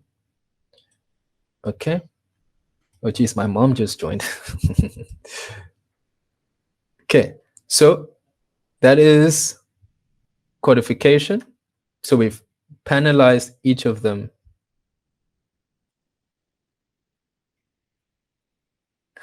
We've panelized each of them. So I'm just going to make this 5 again, so we don't run this too. It doesn't take up too much computational time. Okay, so there we go. We've panelized that. Okay, so the next step, let's find out what that is. Great. So now what we need to do is create something called the sight lines. Okay, so this is where things get a little messy. So just bear with me. Yes, Control C, Control V. So we're going to have a lot of lines jumping around our screen now. Okay, so the initial sight lines, we need to have a thing called sight line number. So that's an input. So I'm just going to make, say, in. So I'll explain what that is to you. So let's use an integer slider. Integer slider. And we'll say in underscore sight line number. Except I'm going to right click and say this is an input. Okay, I'm just going to make this like a step of minimum of, let's say, 5, a maximum of 50, and then a step of 1.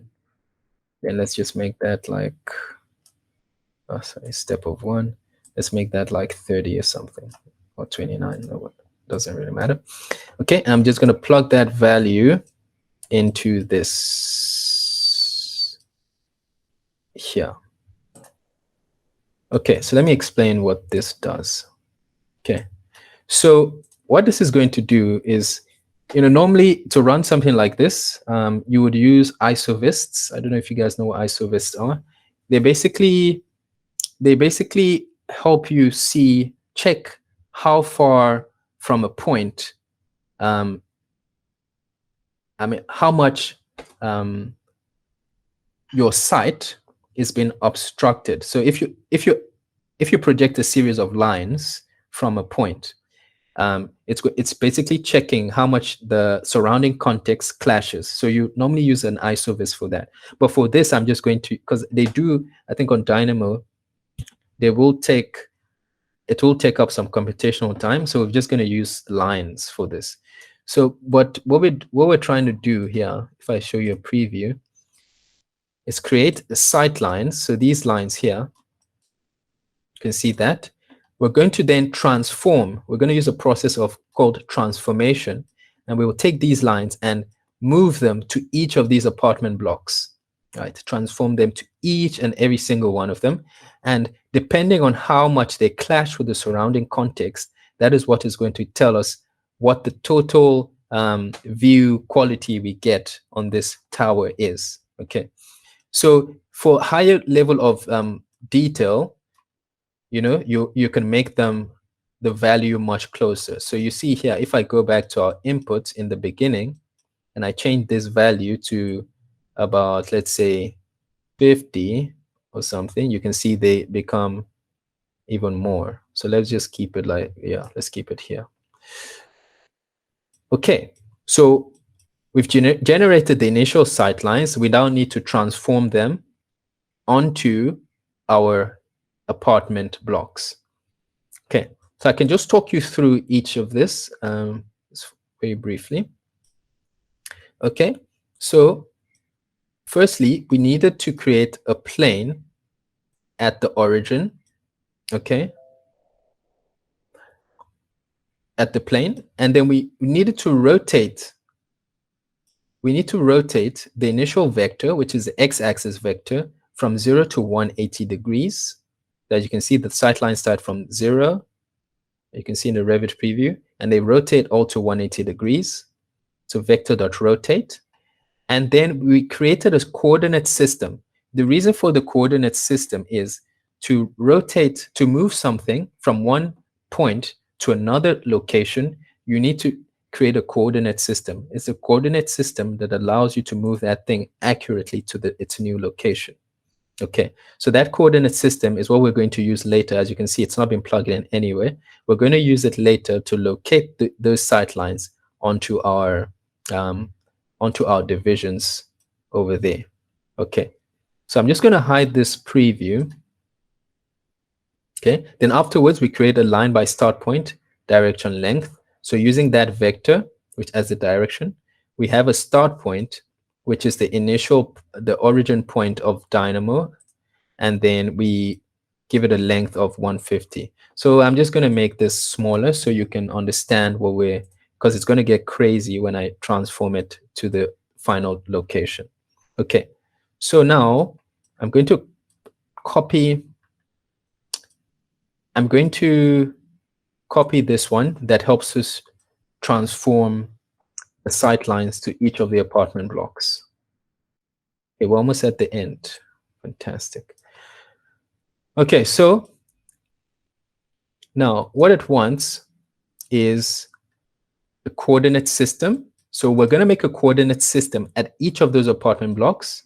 So what we need to do there is then get the surfaces, which is the panels, okay, and plug it in here. So when we look here and I show you the preview of this, so you can get a sense of what it does, it's basically making a coordinate system, you can see here, at each of them. Okay, so at each and every one of these apartments, okay, we're getting a coordinate system. Okay, so it's that coordinate system from the origin coordinate system that's going to allow us to transform those lines and place them on the apartment building, on the apartment, in each of the apartments. Okay, so we're going to then get, so now this node is going to let us transform those lines. So we're going to say, it's asking for the geometry we want to transform. So the geometry we want to transform is obviously those initial lines, and we'll take it in here. Okay, then it's asking the coordinate system we want to transform it from. So we have a coordinate system, which is here. We plug that in here. And the context coordinate system is this one that we created here. Okay, so I'm just going to show you the preview. And as you can see now, there are all these lines at each of the apartments. So let me just make it a little smaller so you can get a better sense of it. Okay.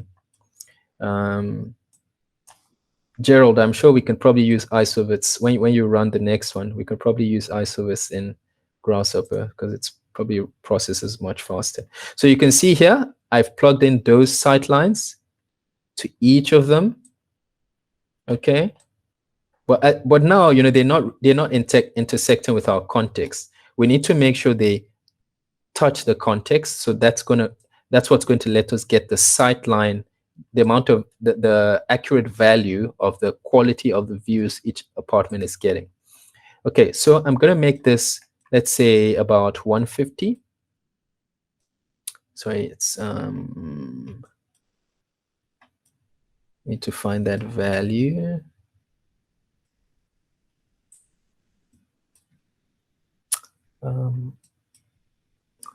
Just looking for that. Okay, so we made it 1 here.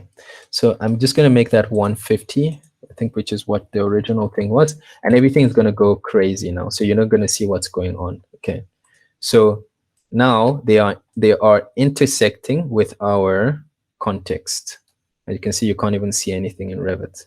Okay. So that's what's going to let us color code those apartment blocks based on the quality of the views they are getting. Okay, so I'm just going to hide this preview now, and so everything goes back to normal. Okay, so but they're still working in the background, and they're going to let us calculate the view quality of each block. Okay, let me know if you have questions. Don't forget, don't be shy to ask. Okay, so yeah, so now we've created the sight lines, but the next thing now is if I show you the list of the sight lines, I'm going to copy this first. So this one says group sight lines by the quads. Let me call it here apartments so you can be clearer. Apartments. So if you look at the list structure here, I'm going to get something called a watch node. Let us look at the list. Watch, okay, no, watch. Okay, so this watch node, if I open it up, so I'm just going to hide the preview.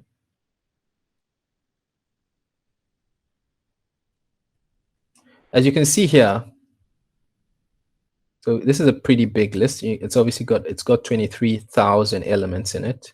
So it was actually pretty difficult for me to figure this out. I was so happy when I did. From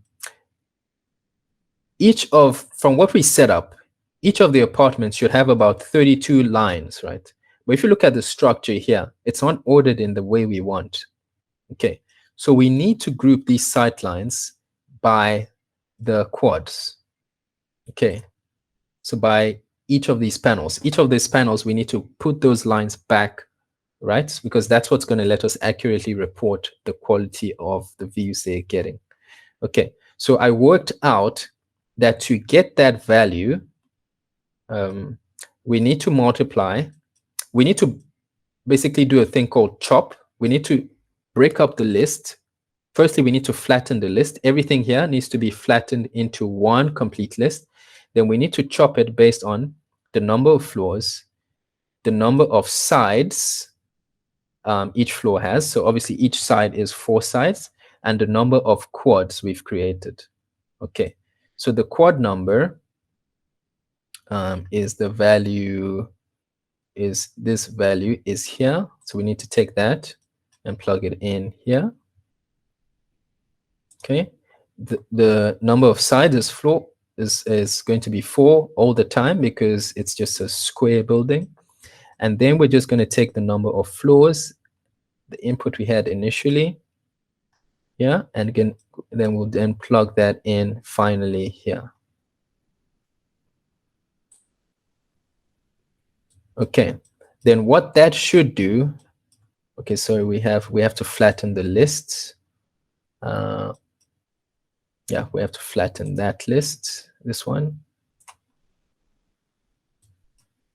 Okay, so then it will give us a final list over here, but let me just show you what I'm talking about. So this list here, as you can see, when we flatten it, everything gets put together. So all those 23,000 things, elements get put together. Then we need to chop the list, break it up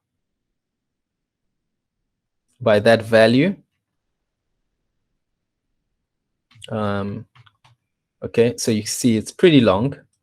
And then we grab this here. We do a thing called transpose that then breaks it up into the number of sight lines. So you see we have 32.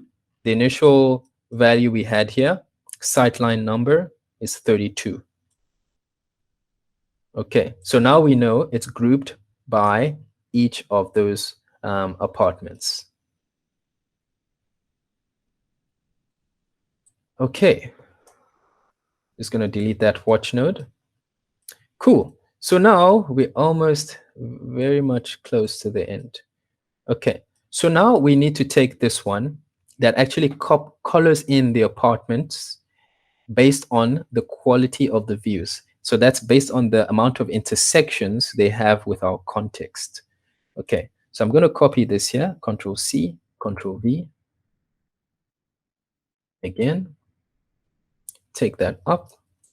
So now what it's asking for here is geometry does intersect. So it's basically asking here, does the sight line intersect with our context?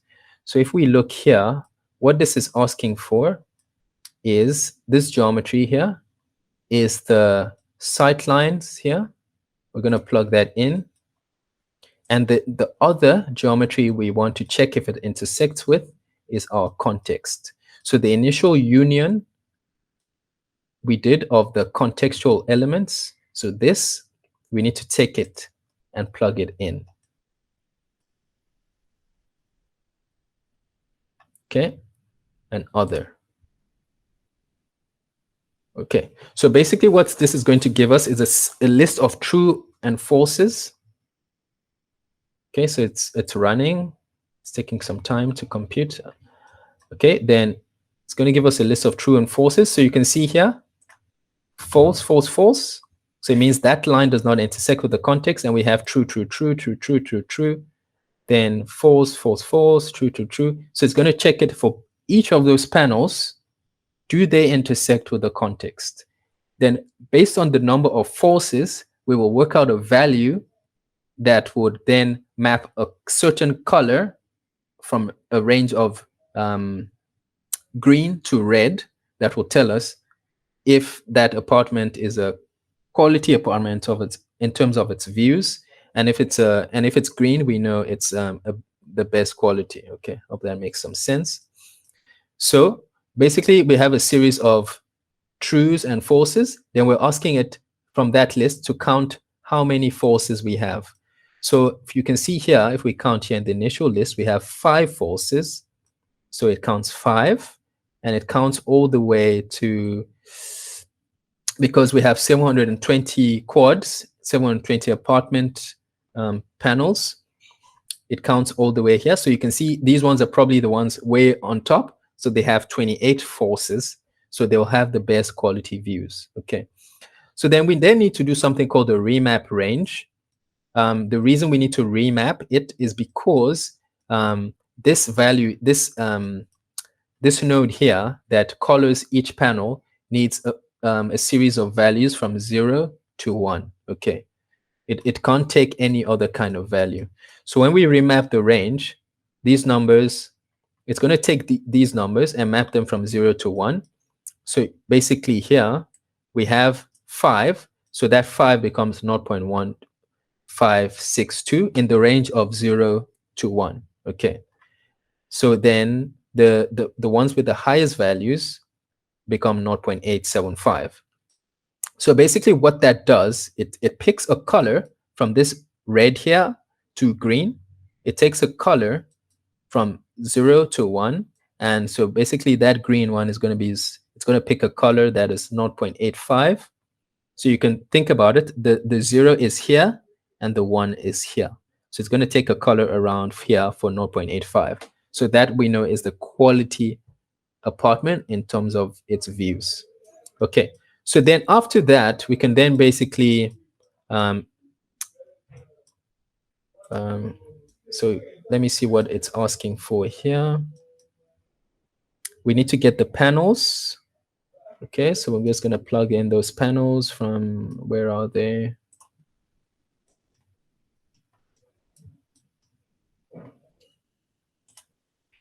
Okay, and then it's going to color them in. Okay, so let me just hide the initial quads so we don't have those in the way.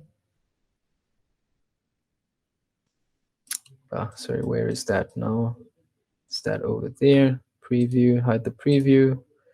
Okay, and I'll also hide the coordinates. Where are they?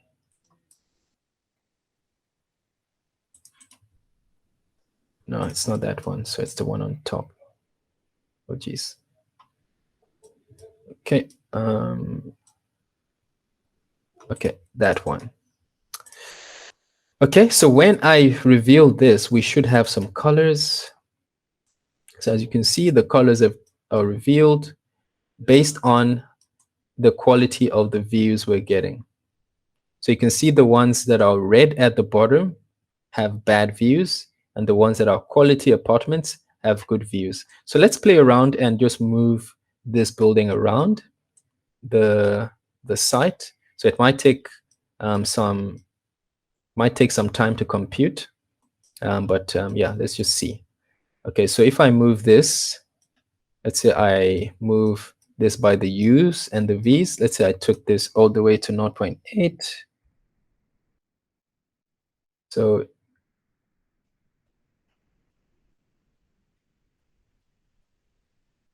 okay, it's just running.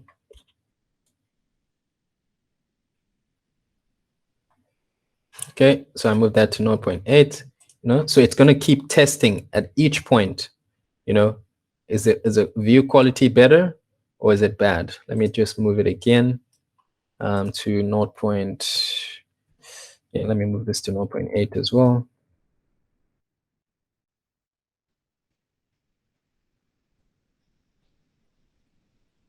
Perfect. Cheers, Albert.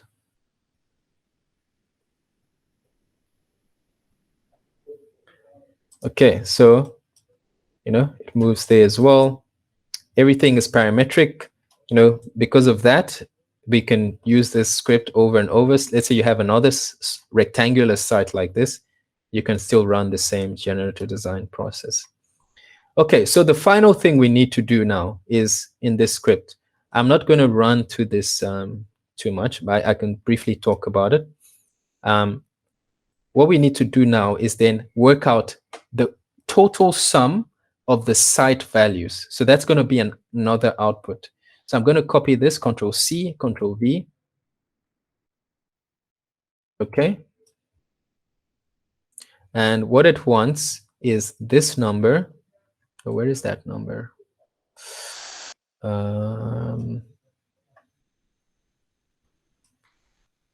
Okay, it wants, okay, it's this one here. Because remember, that is the count of falses. So I'm basically using that count. So the higher this number, the better the quality of the views in the apartment, in the tower, right? So that is our another output. So we've got how many outputs now? 1, 2, 3, and 4. So those 4 outputs are going to be used in our study to determine if this is a good tower or a bad tower, right? Okay, so these here are basically what exports the family objects. So basically, I made a set of parametric objects in Revit that are parametric masses, and that lets us create those masses in the Revit environment, right? Okay, so this is the thing called family types. So it basically allows me to pull that family object, and then it places each family instance at the center point of each of the excuse me, of each of the apartment of each of the floors. And then these here, let me change the parameters, because obviously the parameters change for each design option. So the width changes, the height changes. So this, after each of them gets placed, let us change the parameters of each of them. So as you can see here, we've got a node called element or set parameter by name. What you then have to enter is the parameter you're trying to change. For in this case, we're changing the height. So I enter that in there. And then there's one here for the width. I plug that in there as well. And then there's one for the depth. So I basically then extract what the value is, right, from the beginning of the script. So those inputs just literally get entered in there. So when it gets run, the generative design study has found out that, okay, the apartment of 23 is the best, and we've selected it. That parameter just get plugged in to that node. And there's a thing here that's critical. It's called a darted.gate. What darted.gate basically does, it stops the generative design process from creating the Revit elements at each run. Okay, because obviously it's testing several things. It's doing thousands, if not millions of tests. So you do not want it at each test to keep creating Revit elements. So this stops it from running. So you need to put that node darted.gate, so it stops the value from being entered here, so the Revit element does not get created. Okay, and also this one just creates the height restriction mass in the Revit project. Okay, so I'm done with the script. So I'm just gonna save this, and we're gonna run another one, a fresh one, because in a generative design study, you actually can't have duplicate inputs. Okay, so this was just for this class, but ideally everything here would just be one. It would just be one set of inputs, no duplicates, and you can't have duplicate outputs either. It's not going to work. If we go here to show graph status, you can see here it's telling us these input nodes have the same name. You can't have that ever. Okay, it's not going to work at all. So you need to make sure that each output and each input has a unique name, and then it would work well. Okay, anyone have a question before I close this? So we can do the last thing. No questions? Okay, a question out of curiosity.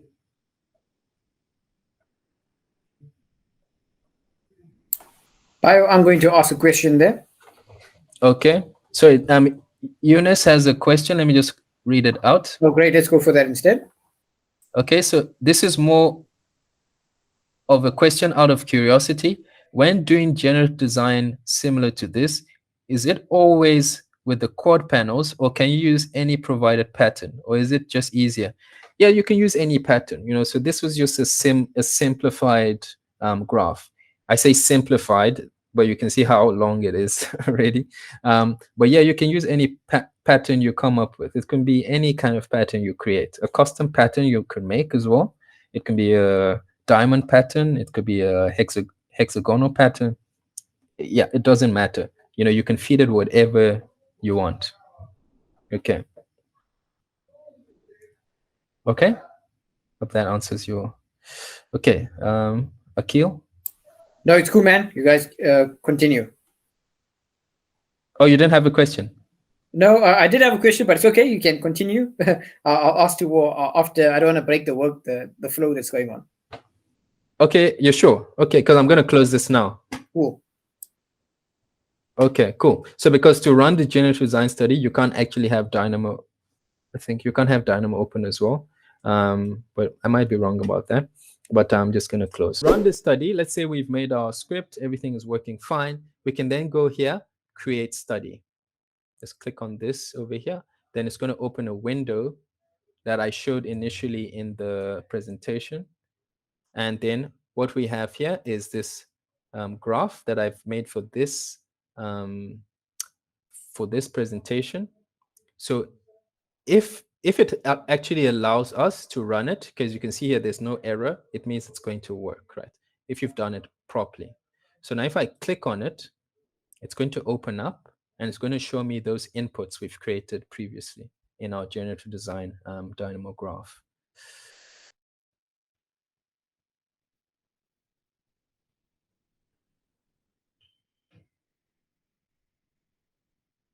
Okay, we're just waiting for that to open. So as you can see here, you see those inputs we created: in boundary, in floor number, in floor rotation, in floor to ceiling height, in height restriction. All those inputs come here as inputs you can play with. Okay, and in the outputs, you can, over here at the bottom, you can then set your goals. So remember, our client wanted us to had a certain thing he wanted us to do with regards to the volume. And so we can say out height. We probably want to minimize the height. We probably want the height restriction compliant. Remember what I said about that note here? So 1 means compliant, 0 means non-compliant. So that lets us, that gives your user, lets your user understand what that means, okay? And then the site value, what do we want to do? We want to maximize that. So we're going to run through this from the top. So the volume, the client says he only wants a maximum volume of 50 cubic meters. So we can input that there. So if the client also has a minimum cubic meter value, we can put that in there as well. So you can tweak this and adjust it based on what you're trying to achieve. So you can make many generative design graphs, but they can be used and manipulated based on your use case in the office, right? So whatever you're trying to go for, yeah, you can do as you wish. So the first thing to do, let me just explain the methods. So the most common generative design method is to optimize, right? So generative design is mostly about optimization. You're trying to get to a certain output, a certain goal. Let's say you're trying to optimize for the best views, like what we're trying to do, for the best volume, for height restriction. We're trying to optimize a set of, options based on our goals. There's something called randomize. Let's say you're not sure what you're trying to get to. You're just trying to get the computer to spit out some options, right? Based on the inputs you give it. Then it will create a series of things, maybe to just get your mind thinking about what you're trying to achieve. Then there's something called space evenly that creates, this is a very computationally heavy process. It creates every single option possible.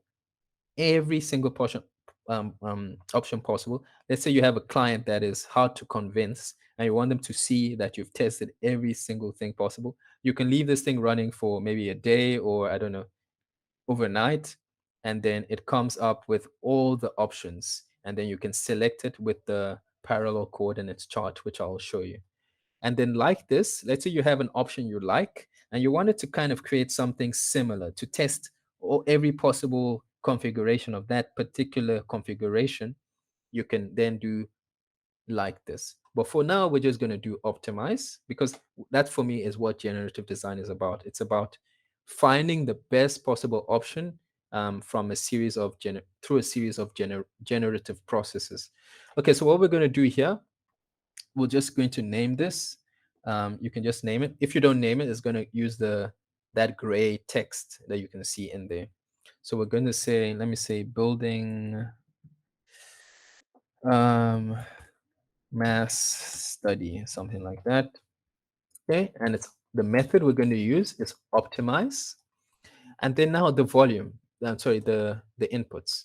So what you can then do now is, let's say you have a different site configuration. Remember the dotted remember node, lets it remember the elements we selected previously. So if we run this, it's still going to work. But let's say you've made the site a different site. It's like longer and thinner or something, or it's a much bigger site. You can select that particular site configuration. So now I just need to select the property line. I'm going to tab select, so it selects the entire property line. So that's very important. Okay. Okay, now we've got the property line. And now the number of floors. So let's say the client hasn't really specified the number of floors they want. We're going to leave it as a variable input. If we untick this and we say, let's say 45, it's going to be fixed. Every single option is going to be fixed at 45. But if we let this vary, it's going to vary from 1 to 100. It's going to test for that range. Okay. Then if we want the rotation, if we untick this, it's going to keep the rotation at 180 degrees for every single option. But we wanted to play with a twist, so it can check for the best quality views based on the twisting of the apartment block. Okay. Then the floor to ceiling height, the client specified he wants 3 meters. So we're going to make that 3 meters over here. You can just type. So if it's 4, you can type 4, but it's 3. So the clients, we're just going to make it fixed. So every single option now will have a 3 meter fixed floor to ceiling height. Excuse me. The height restriction that was stipulated is 90 meters. Let me just bring up our study again so you can follow. So the clients asked for 90 meters, 3 meter floor to ceiling height, and also 50 cubic meters of maximum of building volume. Okay.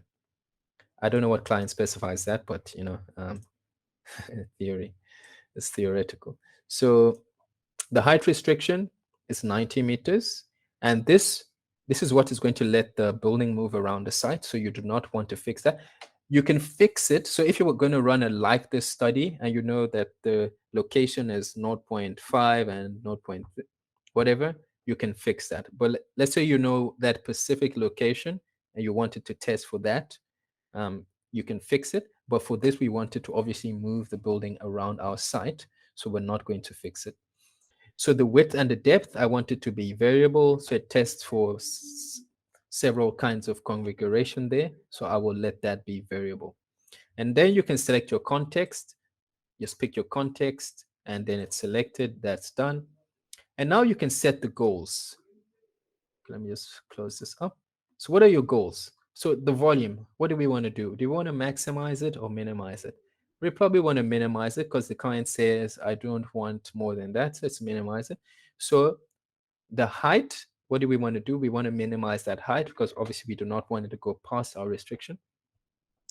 The height restriction compliance, we want to maximize because 1 means it's compliant, 0 means it's non-compliant. So let's maximize that because remember, this is a numeric process. It's not, you need to work with the numbers. Think about the numbers.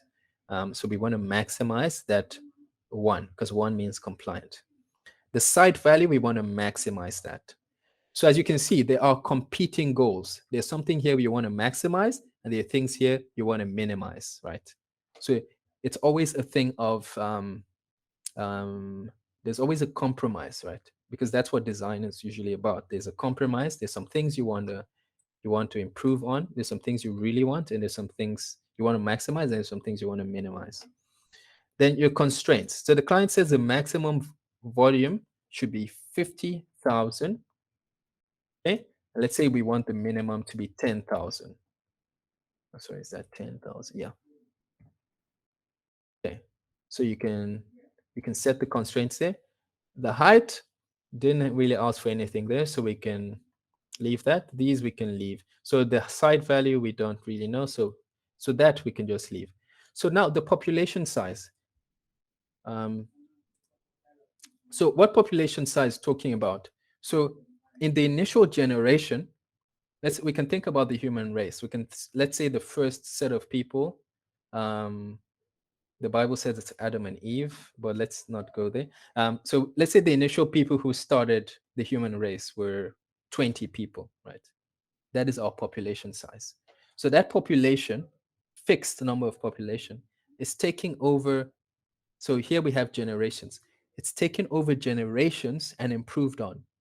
So each individual in the population has different qualities. So maybe someone is super tall, one has green eyes, one has blue eyes, has light skin, dark skin.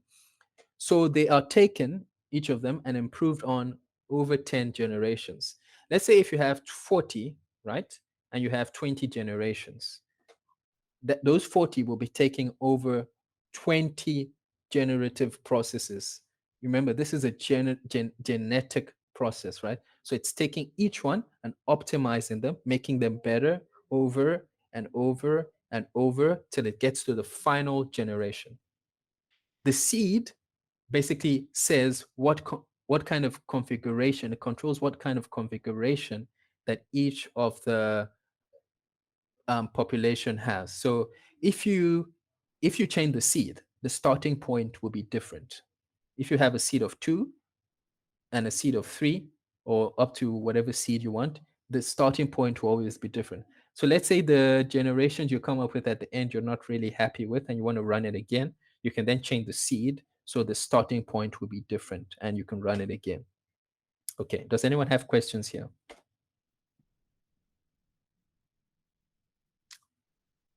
Okay, no questions on that. Cool. So if this is all good, it will tell you no issues, ready to generate results. And all you have to do here is say generate. Okay, so when it starts that process, it's going to start then populating. So it takes a bit of a while. So I'm just going to show you the ones I've run previously. Okay. Okay, so I don't really have any goals here. So some of these look a little weird. Okay, so you can see here it's created a study. I'm just going to show you this one while it runs. Okay, so you can see this one over here. So the strange thing for me is that those colors we worked so hard to create for some reason never get brought in here. So that's a little disappointing, right? But you can see here, you can view your options. So these are all the options that have been generated. Okay. Okay, so you see this one is very thick and tall. It's going past our height restriction, which is not what we want. So what you can do here, I'm just going to run you through the interface. So you can tell it to sort it by what? Volume. So based on your inputs and outputs. So let's say you want to sort it by the height restriction because that's the most important thing for you. Okay. So if you change this here, it'll give you the ones that comply first, and the ones that are uncompliant will be at the bottom. So if I change that, the ones that do not comply will be at the bottom. And so we're at the top. So if I change this to sort it based on height, the shortest ones will be first. And if I change this, the tallest ones will be first. So it allows you to sort them based on your inputs and your outputs. And now let's talk through this here. It's called the parallel coordinates chart. So let's say I only want to see the ones that comply. And remember, the ones that comply are the ones that are 1. Okay, so I can select all of them like that. So only the ones that comply are shown. You can imagine if you do the one where you get every single option possible, it becomes so hard for you to filter through all the noise, right? So you can then use this chart to say, okay, I only want the ones that comply with the height restriction first. Cool. Then let's say you only want the ones that have a width of, because the client now comes with another requirement. Okay, I want it to be only the ones that are 35 to 40 millimeters to 40 meters in width, the footprint. Then you can then filter those out specifically. So you see now the list gets thinner. Okay, you only want the ones that also have a rotation of 150. And then you can filter out. Now you only have 3. Okay, now you have ones that are compliant. So this one is compliant, right? And then it has a rotation that you want. And also you can filter it further again. Let's say you only want the ones with a floor number of, let's say, about 35. Then you can filter it even further. And now you're left with one option. So this parallel coordinates chart helps you to filter out all the options you've generated efficiently, right? So you can look through everything and decide on what's best for you. Okay, I can see here that one of our study is running. So you can see here it's starting. So it's doing its first generation. Remember, we have 10 generations. So the first generations are most likely going to be, not right. So they just, you can see this one is going through our height restriction. So there will be some anyway that go through the height restriction, but it is meant to help you over time. It does its best to optimize for the best possible options. Okay. And you can see the volume here. So you can start to actually look at the outputs. It's sticking within our volume requirements. So we asked for 50,000. So it hasn't gone past that, right? So you can see it's 47925, but it's obviously going past our height restriction because we didn't necessarily fix that. If you remember in our study, I never said the maximum should be 1. So that's probably why it's still going through. Okay.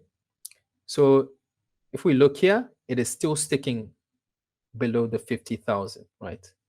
It is not going at any point. It's trying its best not to go over that, right? Because that was one of the things we said, do not go over. So it's doing its best to do that. So it could possibly go over it, but essentially it tries its best to follow what you've said. Okay, so let's say we're happy with this one. It's obviously still running through the generative design process, but let's say we're happy with this and we want to bring it into Revit. Because we've configured it to allow us to bring it into Revit seamlessly through the process I showed last, we can just say create Revit elements. I can then go into the option I want to place it in. So it's best to have design options set up. So obviously I created this design option saying massing options, right? So all I can do now to bring it in, I just say create Revit elements. It's going to start running. So if you've made a whole generative design script, oh, cheers. Oh, it's Antoinette is left. If you create a whole generative design script that makes an entire building, right, it will probably take a very long to process it, right? So this is just creating a few masses in the study. So it's probably not going to take too long. It's going to be made now. Yeah, so depending on the complexity of your study, yeah, it will take some time. So it's probably going to get created now. And it should also come with our height restriction already loaded in as well. Okay, so any questions? So you can see there, that height, obviously it's not compliant, but all those elements get placed, and also the height restriction, we can tell that this does not comply. Yeah, and yeah, that is pretty much the end. This is still running, right? But yeah, essentially the whole gist is done. So any questions, guys? Akil. I think you've answered all of the questions I intended to ask. I think it was quite insightful, quite fruitful to see. Okay. Awesome. Iterations going through. Thank you. Awesome. I just wanted to add in there before everybody leaves and before you close the session. On the chat box, I've posted our Facebook page for everyone to check out. We'll be opening the LinkedIn and other social media sites soon. So I encourage everyone to follow them. We'll be posting some of these videos on, as well as other related content. It's live and it's running, so you guys can check it out this evening already. Thanks, Bayo. Perfect. Okay. Awesome, guys. Thanks for showing up. Great. I thought I was going to be talking to myself alone tonight. But great. Thanks for showing up. And I hope you can replicate something like this. It does take a lot of practice, but it is worth it. So yeah, just keep experimenting. And next, Gerald is going to show us, probably going to show us maybe something similar or maybe something different to this. On Grasshopper, so I'm looking forward to that. And yeah, we will post all the links needed at the bottom of the video. So just for YouTube people, please follow our channel and like it as well. And yeah, that is about it. Thanks, guys. Cheers. There's one question you didn't answer there, Bayo. Marie mentioned, does it get any easier to do and spot your mistakes? Yes, definitely. Obviously, the more you do something, the easier it gets. Yeah. So, yeah. So for me, I kind of have a mental image because I've done this a lot. I can have a mental image of my graph, so I know where to find things. So the more you do it, and as long as you also group things well, right? You need to structure your graph in such a way that you can spot mistakes quickly, group things properly, and yeah, just be organized in the way you do things. So, and that helps with any programming. It helps when you structure things well. Then you can debug much easier. All right. Cheers, guys.